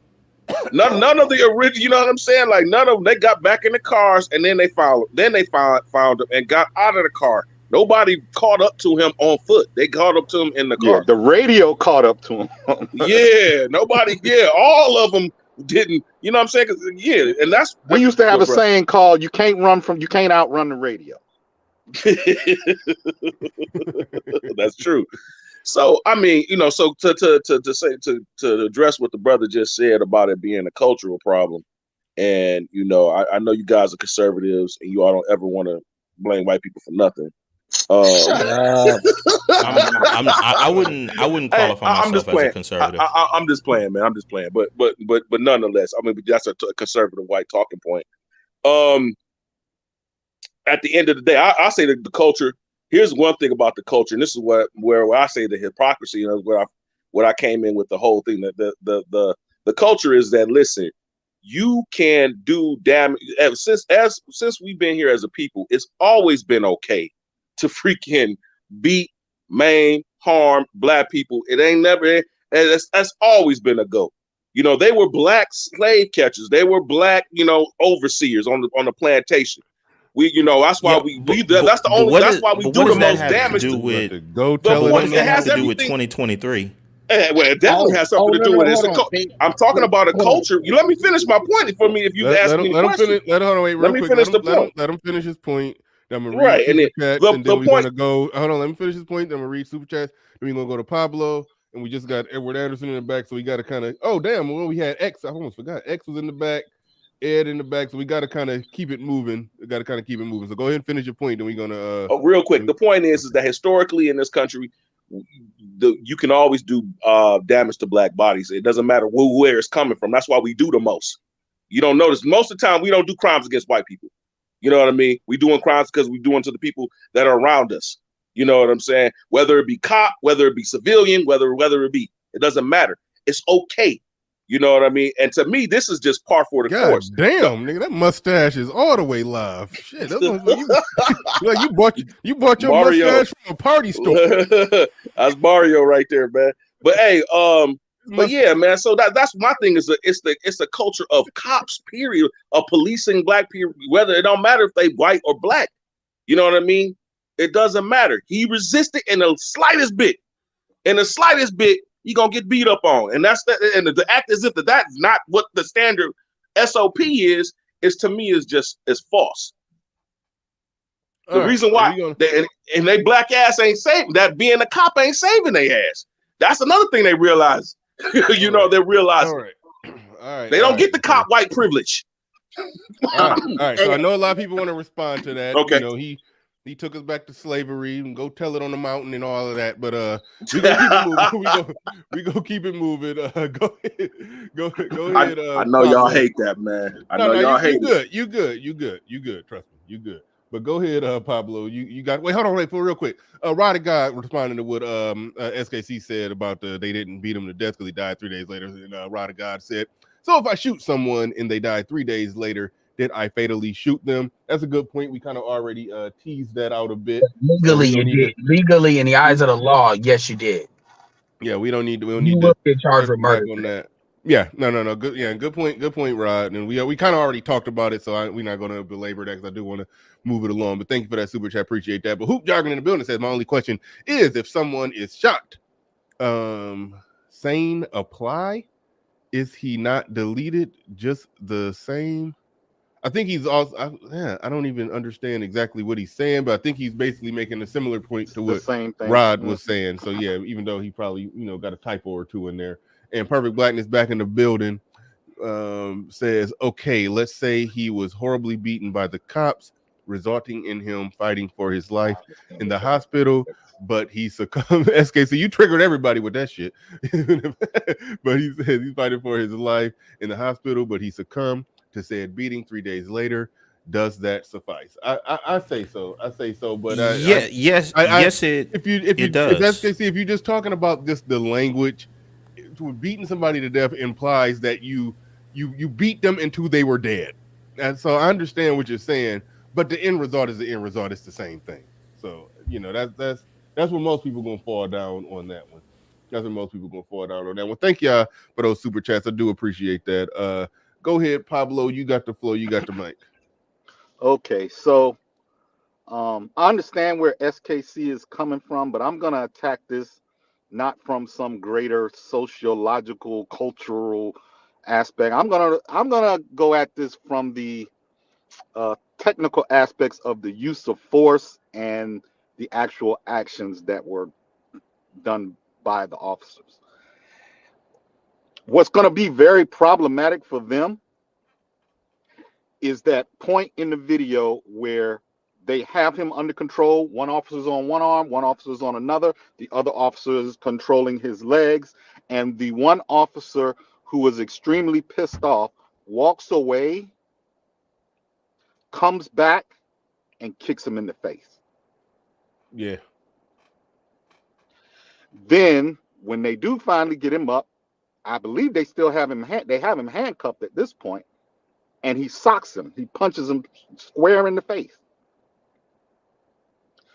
So I understand what SKC is saying about the medical exam, waiting for the medical examiner's report to determine his quote unquote cause of death.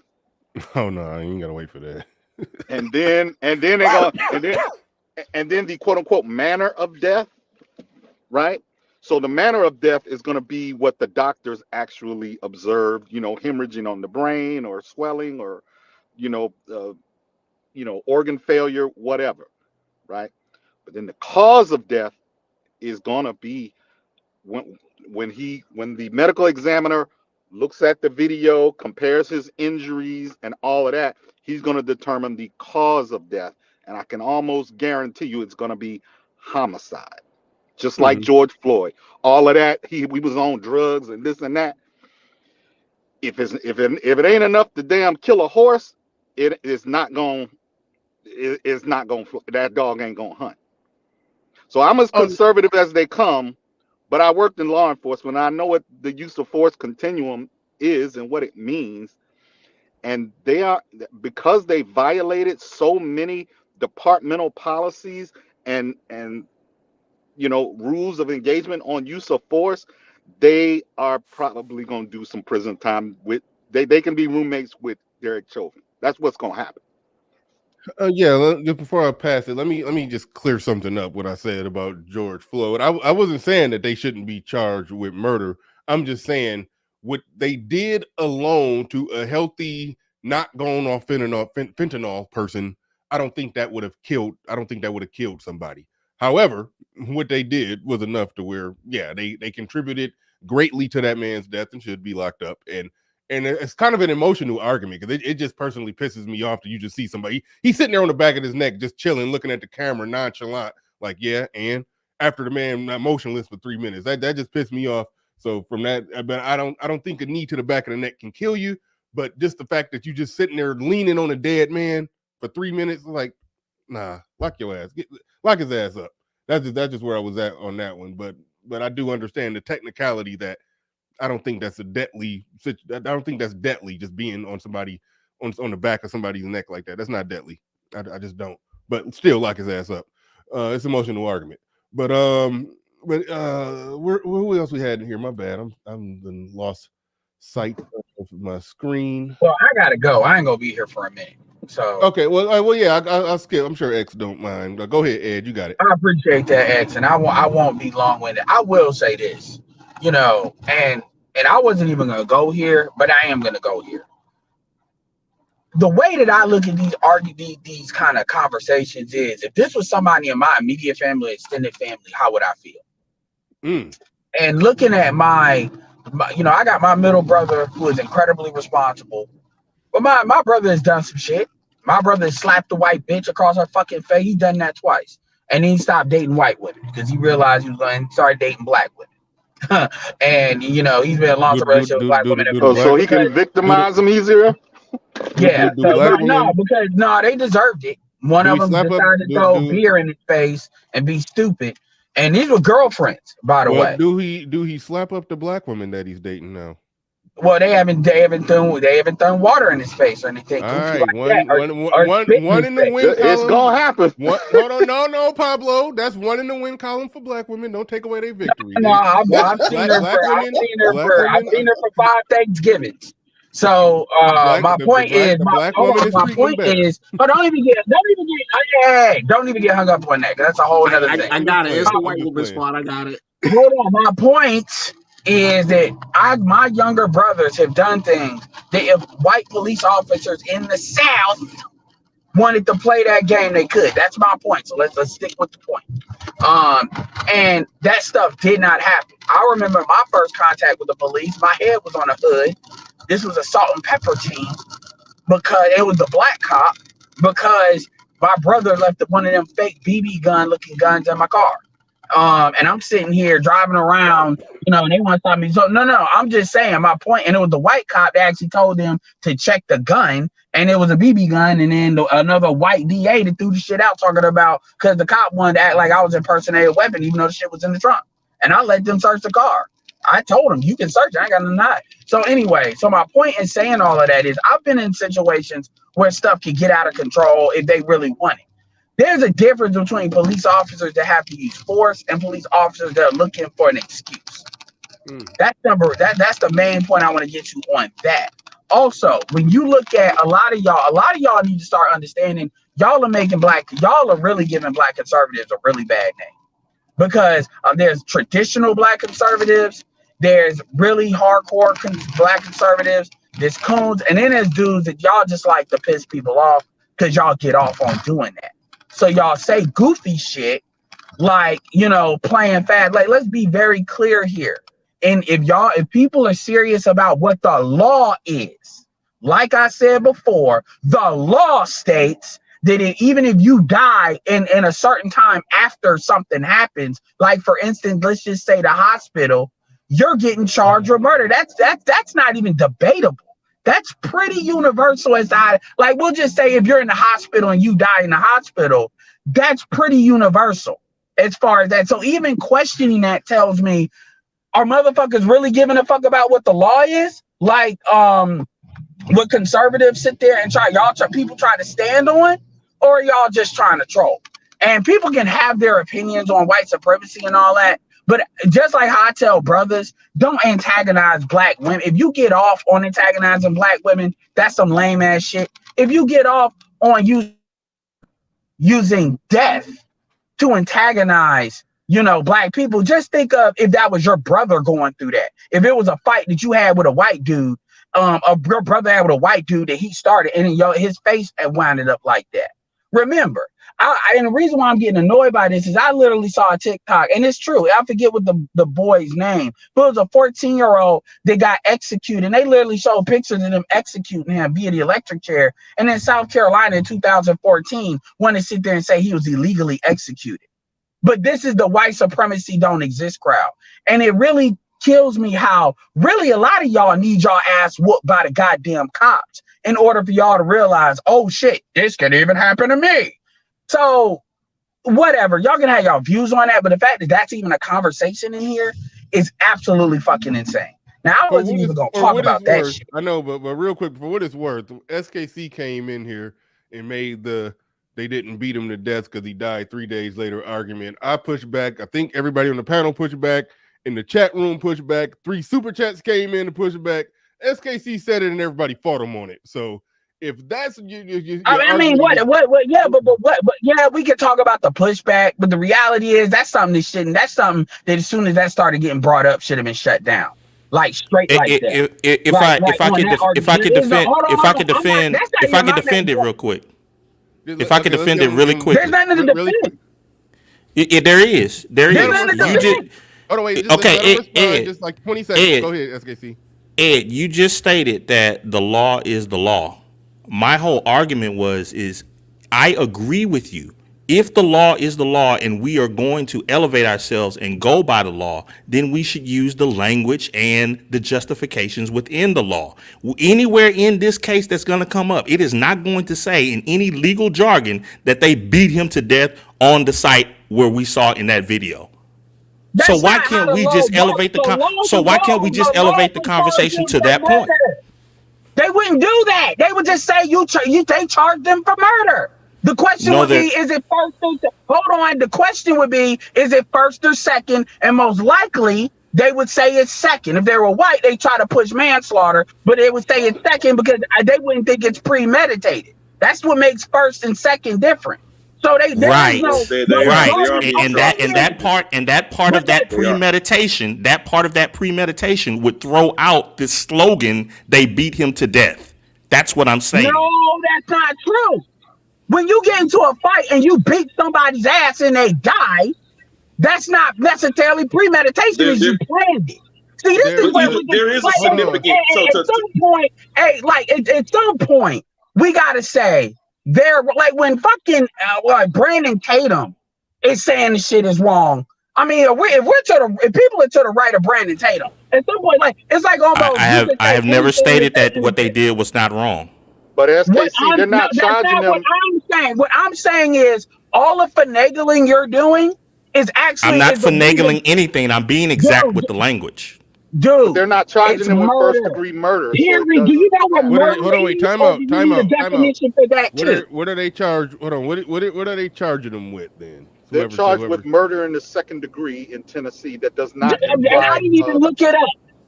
That doesn't imply premeditation. It doesn't. That's why it's the second degree. No, that's the correct charge because. But first degree, but hold on, but let's be very clear. First degree doesn't mean beat them to death. First degree means you planned it. So if you can't prove that you can beat somebody to death and not plan to do it, if you spit in my face and I beat your ass till you dead, that does not mean I plan to do it. Yeah, no, I think I think that's the point that everybody just came to an agreement on. That And the second degree reality murder, is, we don't second know. The degree murder reality is the is, we're right too charge. intelligent to even play that game. Unless we just doing this, unless we taking this dead man's body and just want to do this for entertainment and for Well, content. Because can that's I what No, this so is explain? about. hold But on, anyway, Can hold I on. explain what murder in the second degree That's just means? emotive y'all language. can have your opinions on that. I don't give a fuck, really. Could That's I not explain what murder in the second degree you means, can say Bernard? what you're gonna say after I'm done. I said the main thing I actually wanted to bring up is what you call it said even prompted this whole video, which is the single mother thing. The Yeah, reality it's is, exactly that. I think Whitlock is kind of reaching on that to bring that into this conversation. It seems like he jammed it in. I don't have a problem with him having it, but what I looked at on that post that you showed, Hollywood Unlocked, another one of these bitch posts, bitch platforms, whatever. They give us like, the news or whatever. I literally screenshotted this. I'm gonna do an upload about this in which all the chicks, like literally, I scroll down thousands of comments, and I scroll down like at least couple like 400-500. Scroll down, and they all were saying like the same thing, like the man left, and I'm Yep. like, this is 2023, and y'all still running at the man left play. Like after all of these women that don't want to be married and shit like that, we're still running the man left. Y'all can't do better than that. Y'all been saying that since Oprah, since before that. That's the best y'all can do. These men, like y'all are literally having kids. Y'all are literally going to sperm banks where the man is not there at all. What are you talking about? And it was just interesting to me how they just, I don't know, maybe I hope I'm not being redundant because I know it's been on for a minute. But it's just interesting to me how they keep saying that. The man, the only way y'all could even broach that is if y'all were married. And even then, that's bullshit because y'all are activating the divorces. But if you had a kid outside of marriage, the man did not leave because you never really secured his permission to have a kid. And this idea that black women, because that's what they kept saying. You mean it ain't about, the single mother did wrong. It's that the man wasn't there. No. And I forget, it was a woman that said this. I think the Cure said it was another woman that said this. You are accountable to how you raise that child. Like a man, Bernard, you have custody of your kids, or man stay with your kids. Mm-hmm. Have you ever heard a man raising some fucked up kids and then them saying, oh, well, the mother wasn't there? No, That that's not a never thing. flies. That would never, nobody, even dudes wouldn't even accept that.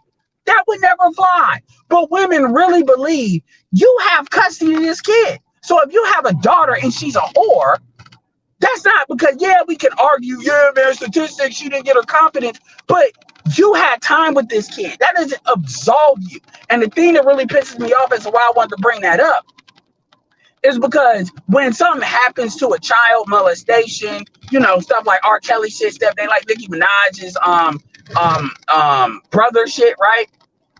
The women always get away with that as if they were not derelict in their job in being the main custodian. Mm-hmm. They always, and look, the man should get everything he should get, including castration. That's not what I'm saying. But this idea, and I get it, we don't want to hurt the child by keeping the mother away. But what's to stop the mother from repeating the process if she's that derelict in her duty? I'm going to keep it 100. Automatically, the child should go to the dad if something like that happens, if the dad is willing to do that. That's automatically, but you never hear that because the idea is it's further hurting. I've been in foster care. I can understand that. But still, they come, and so this thing, I'm gonna say that I'm done. This thing about them just saying it wasn't that the dad wasn't there, it was the dad wasn't there, not that they were derelict. It's like you all are choosing these fathers for your children. This is why dudes are bringing this up so much in the first place.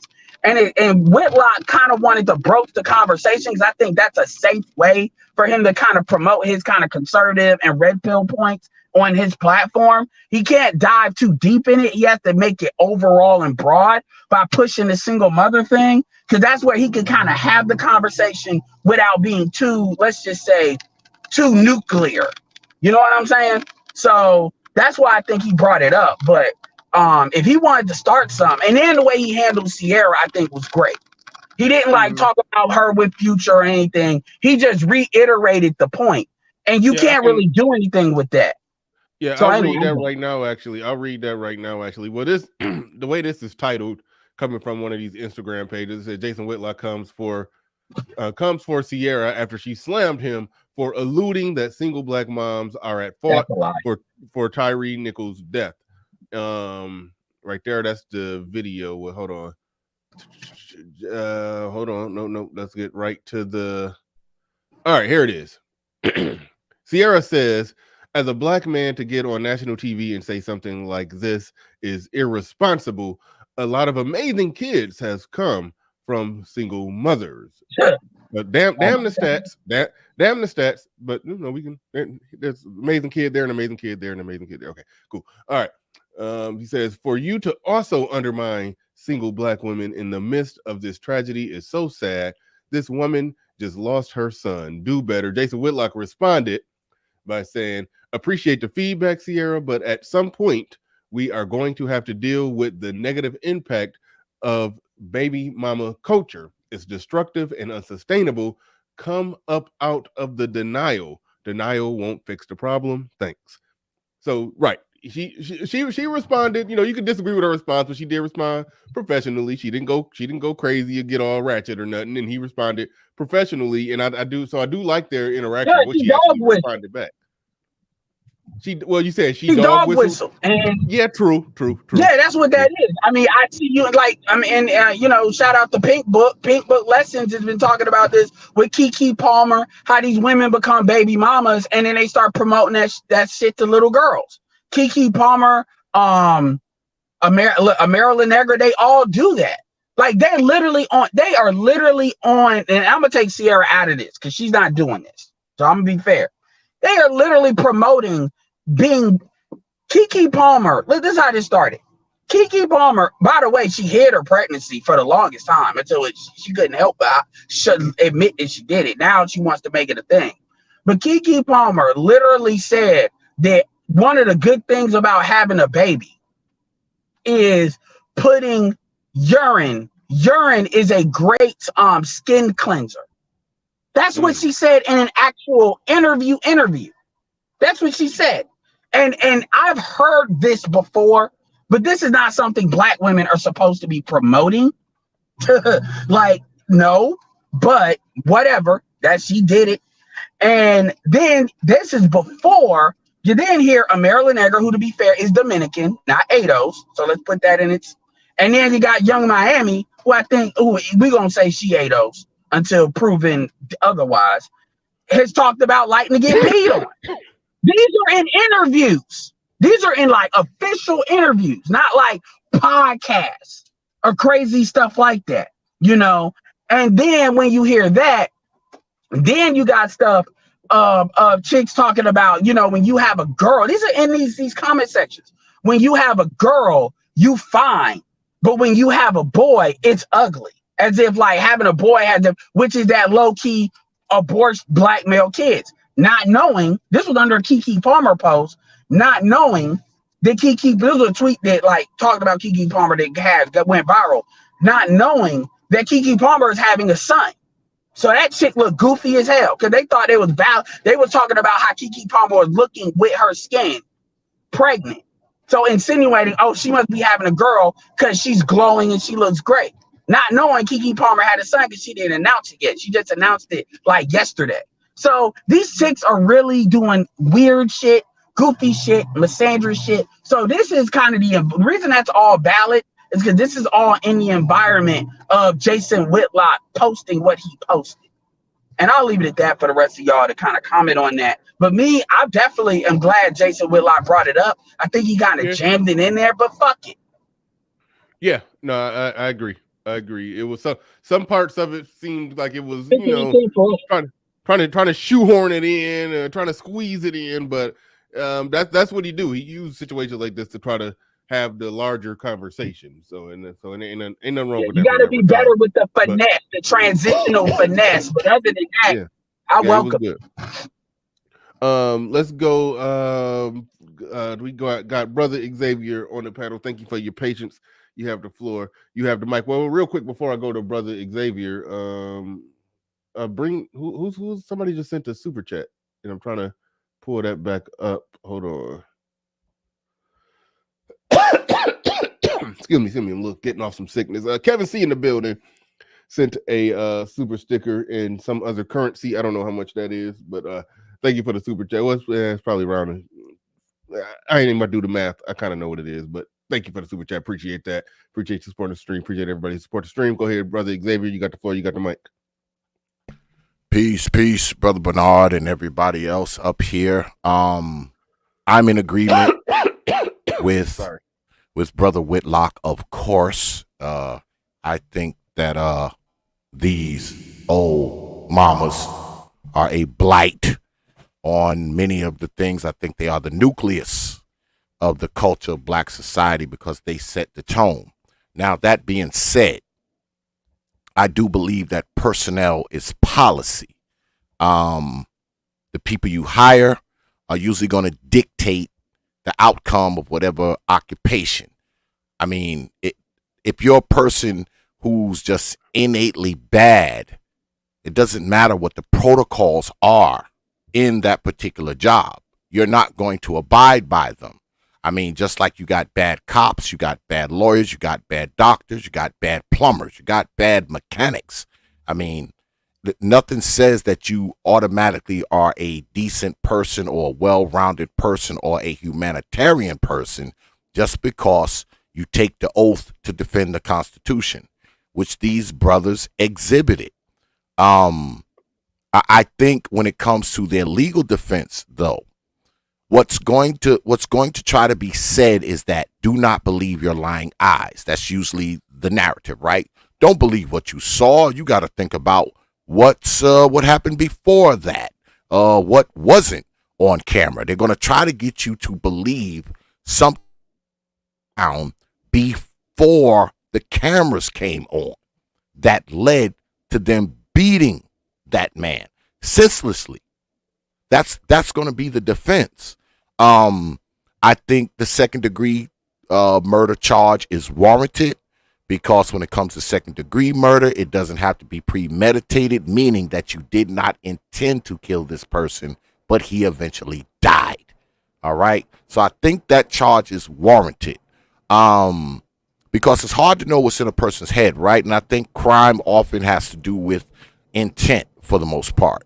So when you talk about, I find it hard to believe that they intended to kill him. Did they intend to hurt him and beat him? You're damn right. I mean, because if you kick somebody in the face with your boot on, I mean, you're intending to hurt them. That's not a love tap. All right. So they did do this with some degree of malice. All right. And it was overzealously done. And when it comes to this whole baby mama culture, something I've said many, many times, and I've heard that, I know y'all have heard me say it many, many times. When it comes to people raised by these single mothers, if you go into these cities where crime is rampant, where there's robberies, burglaries, murders, thefts, rapes, knock on 100 doors, at least 90 of those doors will be a single mother. I promise you that. All right. So, and let's look at the cops, right? 5 cops. Guarantee you, I bet you at least 2 of them are products of baby mamas. They just happen to get lucky and get into the academy and do the job. But if they were not cops, guess what? They would probably be those same brothers out there doing this to other brothers. Because I say again, personnel is policy. And then you put them on this unit where they basically have carte blanche to do whatever the hell they want. So guess what? They do whatever the hell they want. This time, they messed up. This time, a brother died. This time, it was caught on tape. So they're going down, and they should. They should go down, and they should be made an example of. Because, see, if these cops was white that did this, man, the city would be on fire. Not just that city, other cities would be on fire. We would get tired of seeing Ben Crump and Al Sharpton and alike. We'd get tired of seeing them if these cops were white cops. But they were black cops. So what this is, it's indicative of what goes on in black society every single day. Just this time, it was done under the color of blue. But that's all. Yeah. Well said. Well said. I see somebody just unmuted, so I'm gonna pass it to whoever that was that just unmuted to speak. But shout out to Theo. You still beefing with Gay Bay? You tell the police Gay Bay's address. He's in Michigan with you. I didn't know Gay Bay lived in Michigan. I didn't know this. But anyway, that was me, Bernard. I wanted to talk about second-degree murder. Okay. Yeah. So, second-degree murder. What that means is that your actions were so egregious and reckless that death was foreseeable, was imminent and foreseeable. Mm-hmm. It doesn't mean premeditation, right? So it means that your actions were so egregious or so heinous and violent that death as a result was foreseeable. Not that you planned it beforehand, right? So if you got a gang of guys beating on someone with the ass batons, kicking them in the face, doing all of that, then that is the proper charge for that situation, because you got 5 or 6 men beating on one man. Well, it's foreseeable that you could kill someone, right? It's foreseeable. It doesn't mean it's necessarily a guarantee, but it's foreseeable that it is a possibility you could kill them. Yeah, and that makes sense. That's why that second-degree murder was the right charge. Sometimes they will sometimes they will get the charges wrong. Like if they would have just went right for first-degree murder, let's just say hypothetically, if these were white, the cops were white, and they went with first-degree murder, and then black folks be too ignorant. They were like, yeah, that's right, first-degree murder. It's like, that's overcharge. The kidnapping charge, though? That wasn't an overcharge? Well, I mean, even if they walk on the kidnapping, when they're going to get got on the second-degree murder. Yeah, so, but either way it goes. Here's where the kidnapping comes in. Hold on, wait. Sometimes it will be a big overcharge and then a bunch of lesser charges, and then they end up getting guilty on the little lesser charges, walk away on the big charge, but then they don't get the right charge that was in the middle that they should have gotten. And a lot of times we complain about that. They're like, oh, it wasn't manslaughter, or oh, it wasn't this, oh, it wasn't that. Sometimes that charge in the middle is the one that no lawyer could beat. But when you overcharge it, yeah, a good lawyer gonna talk his way out of that. I mean, I tried to explain this to people with the Trayvon Martin thing, that they overcharged it because the evidence showed that Trayvon Martin was whipping George Zimmerman's ass in a fight that I think George Zimmerman started, and then that's when George Zimmerman pulled out the gun and shot him when he was on his back getting beat up. So it's like you can't call it. You couldn't even call that second-degree murder if you shoot somebody while they on top of you, punching you in your face. You can't call it second-degree murder. But he did start that fight, so it was his negligence and his stupidity that caused him to be in that situation. That's technically the definition of manslaughter. If they would have charged Zimmerman with manslaughter, no lawyer would have been able to talk his way out of that one. But if they charge him with second-degree murder, then now they got to prove that he, had nothing but, that he basically had malicious intent in the whole thing. So that's where the law gets slippery. And if you don't get the right charge, a good defense can get somebody off. Yeah, can I explain the kidnapping thing real quick? But I want to ask you something, Brother Pablo, because I know I know you're like law enforcement, right? And now I think what we're missing here is that these initial charges is what they will face if they were to go to trial. They would try them on these charges. Now, if they decide to plea, it could be knocked down to manslaughter or something alike, something in that realm. These charges that they're facing now are the charges they will face if they decide to take it to trial. They will try them on these charges. But most cases, 80% of cases or 90% of cases, Brother Pablo can correct me on this, they usually end up in a plea anyway. So these charges can be played down. But in a high profile, in a high profile case like this, that's unlikely. Unless, for example, the brother with the boot that kicked him in the face while the others held him down, the others can say, look, I didn't know he was going to do that. I didn't know he was going to then turn around after we got him up and punch him in the face. What I'll plead to is one of these lesser charges, and I will testify against him. See, they'll work out deals like that. So one of them might get the whole. So Pablo, on that, Right. just to be exact, then going very back to my original argument, then can it be stated all the cops beat him to death?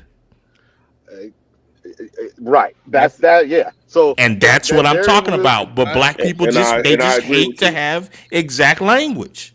I agree with you. So I want to talk about the kidnapping real quick, though. Real quick, I want to talk about the kidnapping.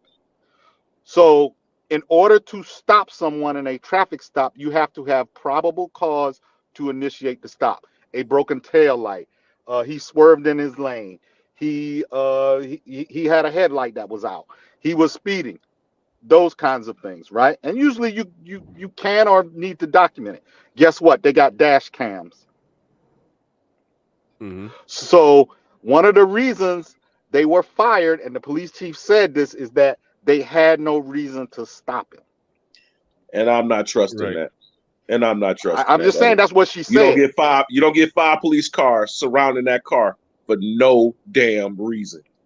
What I'm telling you is, that's what she said. That's what she said. I know. So now I brought that up. I'm sure they have an internal investigations division of that police department. So if they don't find evidence of a probable cause for them to initiate that stop, everything that happens after that is an unlawful attainment. Don't worry, you can't hold them. You can't stop him. You can't detain him. You can't hold him. He has to continue to motor on about his way. So now we'll see. We'll find out if they had probable cause to initiate that stop. If the lawyer's gonna find it. Yeah. Oh yeah, they're gonna find it. It's over 4 or 5 police cars that was part of the initial stop. Brother, do you think the police are gonna do that to their own if they don't already have? Yes. Can I speak really quickly about brother? I've been in law enforcement. I've been in law enforcement. I can tell you right now, they got something, or they wouldn't done it. They wouldn't have done it.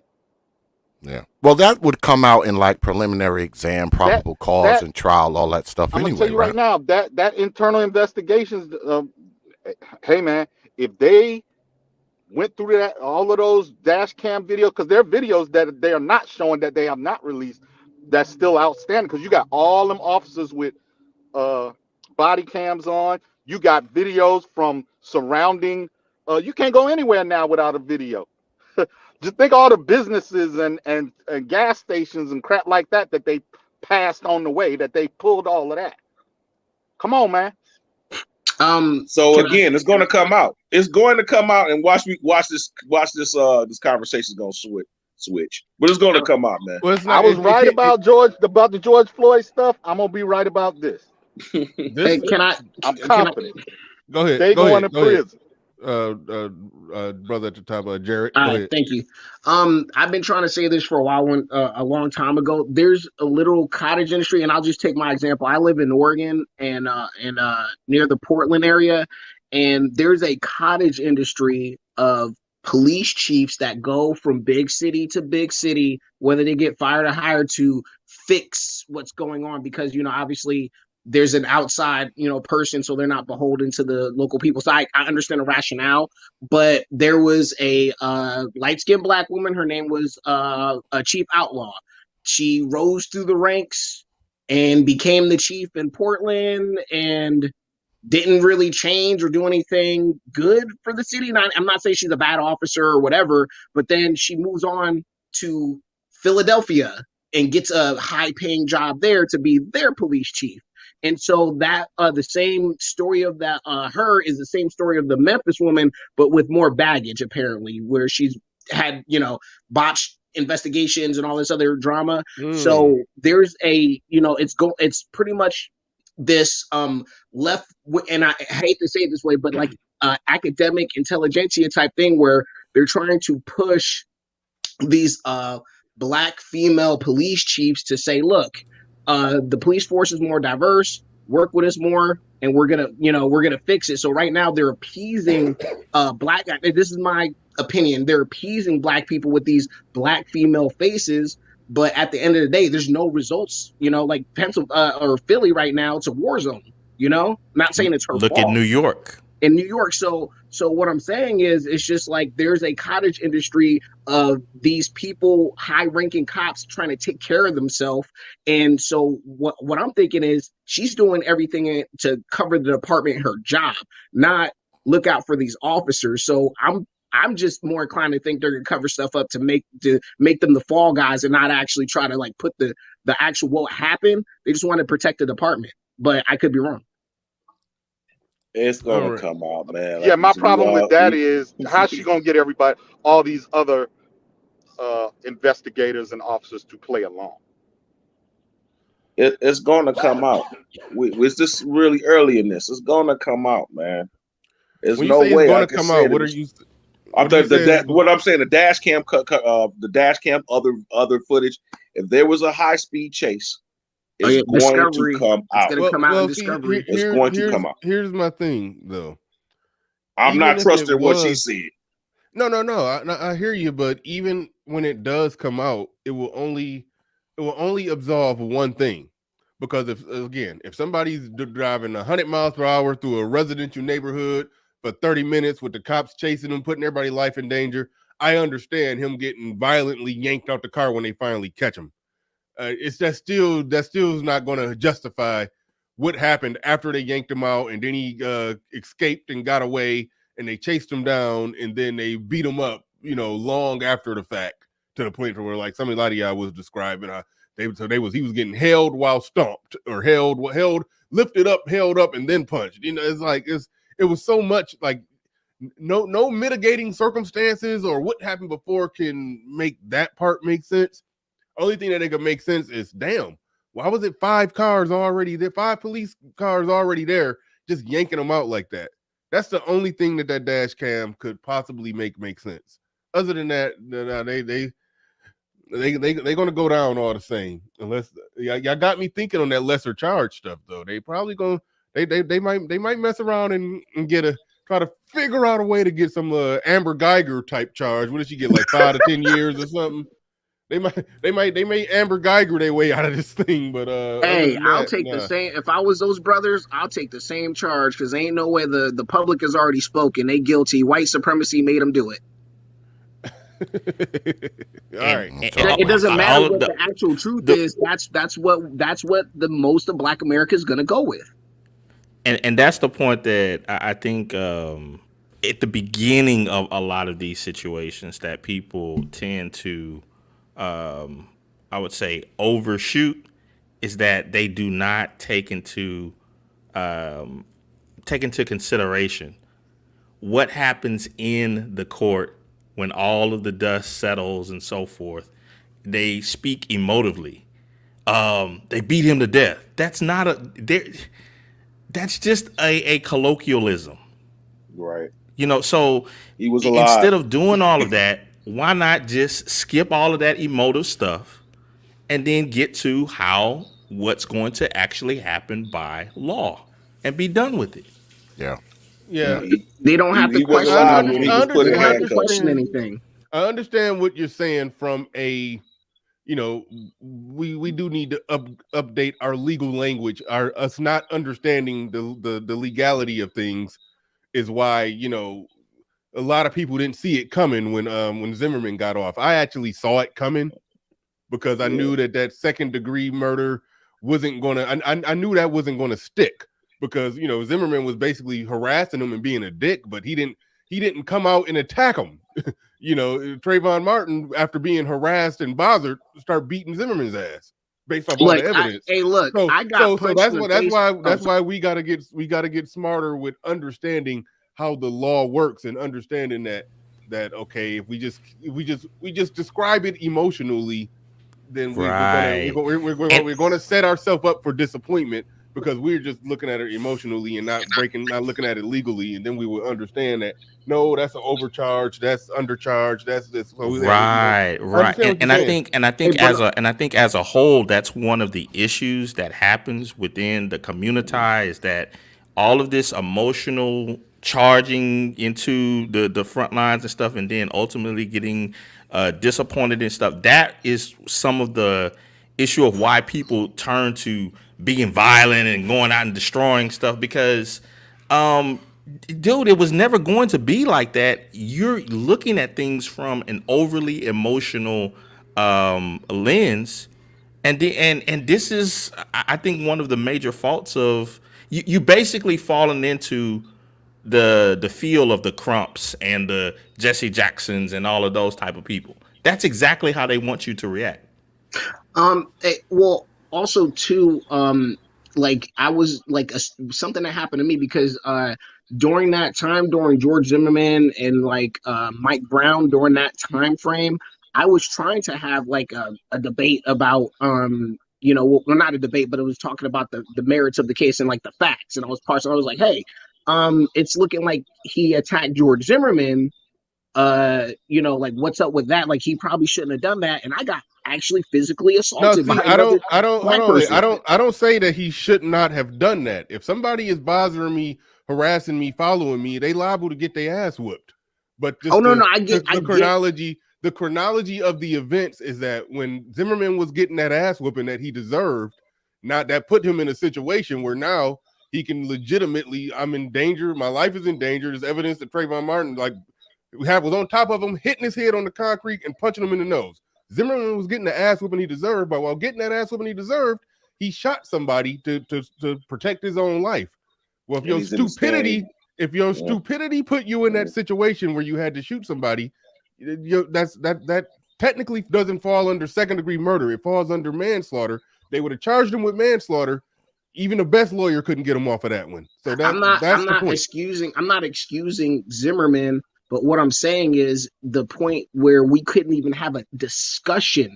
Like everybody already knew the charges, kind of like everybody already knew what was going on, and you just can't parse out any details. I get what you're saying. How do we get to a place where we can unemotionalize other Black folks when it comes to this stuff? Like literally, is there a systematic way we can do this? Because if we can't do that, it's a cultural problem.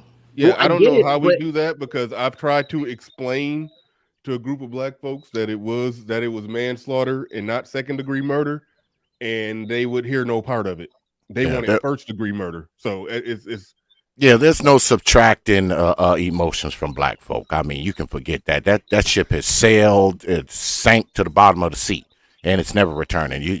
Some Black people, man, when you talk about this kind of stuff, they're gonna get wound up, whether it be because lack of information, lack of understanding, or a lack of common old reasoning. I mean, Black folks gonna get emotional no matter what, man. So, I mean, there's not a lot you can do about that. And with that, X, how do you play someone in chess that is overly emotional? You play to the emotion.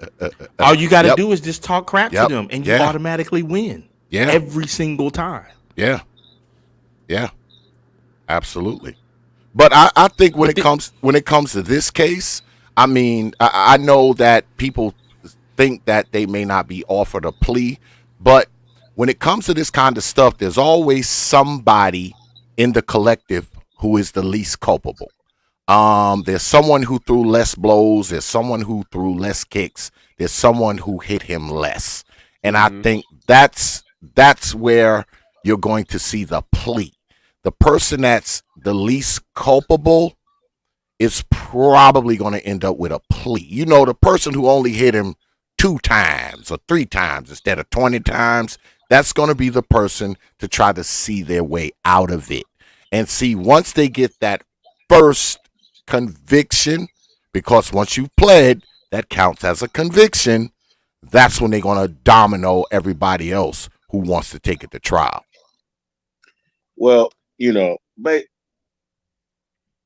we probably all have only seen this once or twice, this video. You know what I mean? It's going to be definitely. I mean, 2 officers have already pled innocent. There's a really? lot In more this situation. Yeah, I believe 2. Is Yeah, this- 2 already. 2. Okay, that's 2 have been news to arraigned me. and claimed innocent.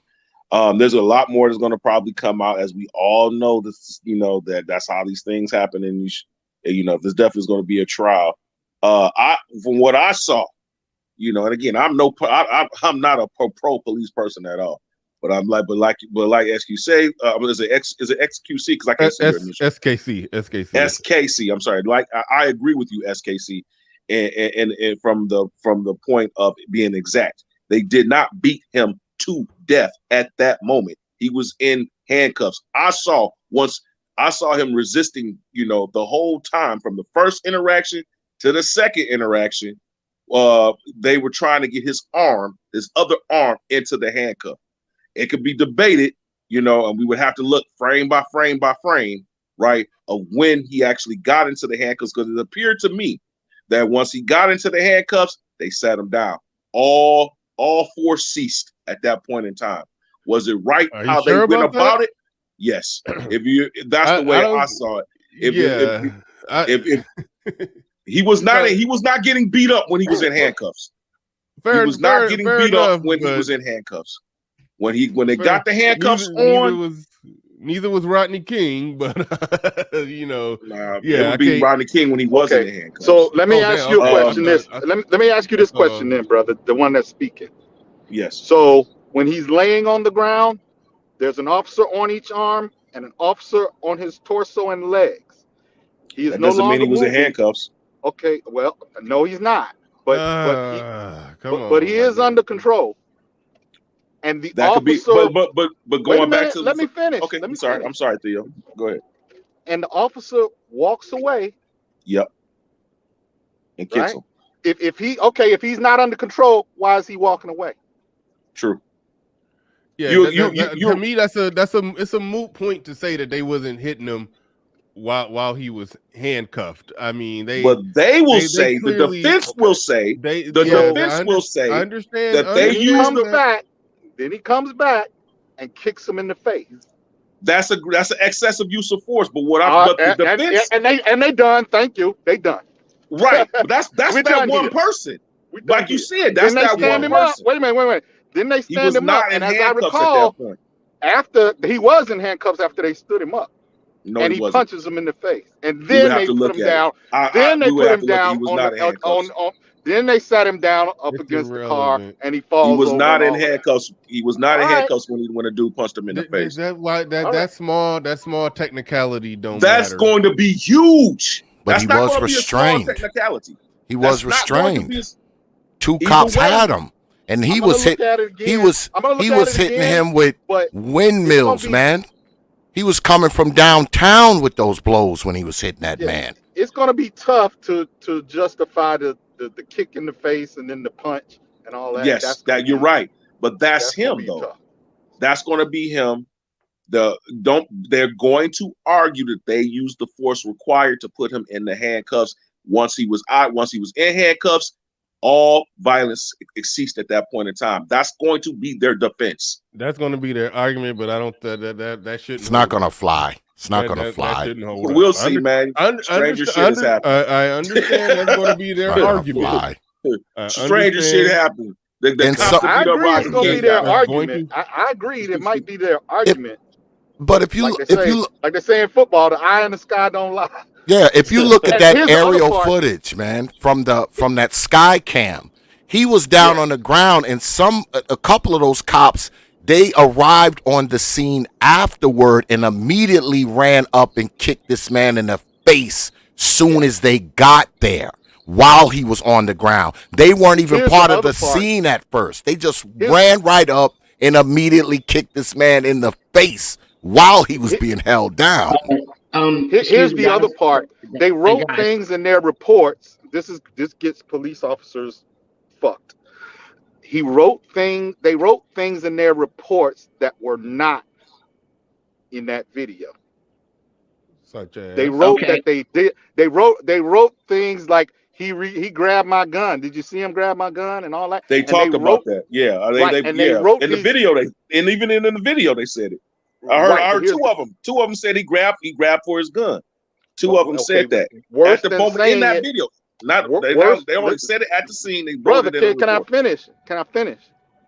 Worse than saying it, they wrote it in a police report, which is a crime for a police officer to falsify. They wrote it. yeah. Hey, look, all I And know, when you guys. write it and it don't line up with the facts, some of that stuff happened with Chauvin and those guys as well. They wrote things in their report that did not happen. Yeah. Yeah, Hey, real look. quick, real quick. As long as Christian, hold on, real quick. Kristen Hutchinson in the building says, watching the MSM this weekend, it seems they are trying to bait black people into. Yep, I've been noticing that too. They're trying to bait black people into rioting over this. It seems no one is biting so far. Well, okay, that's the race factor. Those was white men that did that. Oh yeah, America will be burning. America will Oh, be yeah. burning to the ground right now. Cities would be on fire. hey, I look. ain't even say cities. I said America. The whole damn thing. America. The whole Hey, goddamn thing. guys. And shout out real quick. Shout out to Perfect Black that's coming back here with another. He says, why the need to find / invent reasons for the cops beating this man to death? Okay, I wasn't exactly hearing people doing that, but we can overanalyze it to the point to where it stopped making sense. So I understand where you're coming from. It's But going what to he be says, overanalyzed. why I are mean, why that's are why are it's we going to be. sucking? Why are we sucking on semantics? Why must our eyes always be lying? So this is probably addressing what I was saying. I actually have an answer for that because Perfect Blackness. I go back and man, that's my guy. That's my guy. But the semantics, that's the stuff that's actually going to be discussed in court. Yep, exactly. Exactly. They're going to be going by this frame by frame by frame. And this, nobody what we see. Nobody gets something. locked up. Hold on, real quick. Nobody gets locked up in the court of law because they killed that man. They beat him to death. Okay, that's not a courtroom argument, or courtroom charges. So there's a technical legal discussion that has to fit parameters and everything. And so yes, when we start doing that, it does. I understand. It sounds like the humanity of the person who was killed is being removed, and we're trying to break down the specificity of the charge and what would be an overcharge, what would be an undercharge, what would be the right charge in the middle. And then somebody comes in like, man, why y'all talking about all this? What about just the humanity? He lost his life.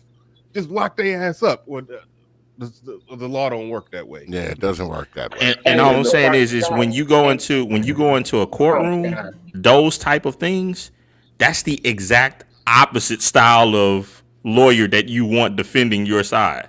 Yeah. That's going to be using just highly emotive language that cannot be legally defined. Yeah, because their defense is going to be based on what? Can I say something, please? Because you talked over me a little bit. Look, if there's 7 or 8 black people on that jury, guilty. That's all I know. Okay. If there's a majority of black folks on there, they're done. That's it. Like I'm just saying the court of the court of public opinion, it's already spoken. Oh yeah, they're already guilty there. But hold on, wait. That's an interesting angle because you said if it's a majority black, like let's say 8 black jurors, if it's a majority black jury, they're done. There's the implications there that if it was a hold on, wait. Let me ask the question: is the implications there that if it's a majority white jury, that the white jury will be likely to side in favor of the black cops versus the black person who the black civilian? You see what I'm saying? Yeah. Well, the reason why I say that, and this is, I don't have any scientific, thing to back this up. This is me and what I've seen. But one thing I do know, white people on average are obviously very reluctant or almost don't indict cops on charges. Like we kind of already know that, because white folks love uniforms, I guess. I don't know. But black folks, we inherently, and I'm just going to say a good cohort of us do not like cops in general, whether they be white or black. And I just think there'd be a higher chance that that jury's going to probably have that cohort of black folks. Because I highly doubt these people are going to be in their family if they know their jury. They're going to be like, oh, make sure you look through all the facts, okay? Make sure these cops get their fair day in trial. You know what I'm saying? Like, I can't see that. Well, white people believe in the system because they believe in the criminal justice system and you know Black and folks that it don't. works. Black No, they folks, don't. black folks don't really believe in a system like that. But I mean, when you talking about, okay, the brother is dead. There's no denying that. So what is going to try to be proven is he dead because of these cops?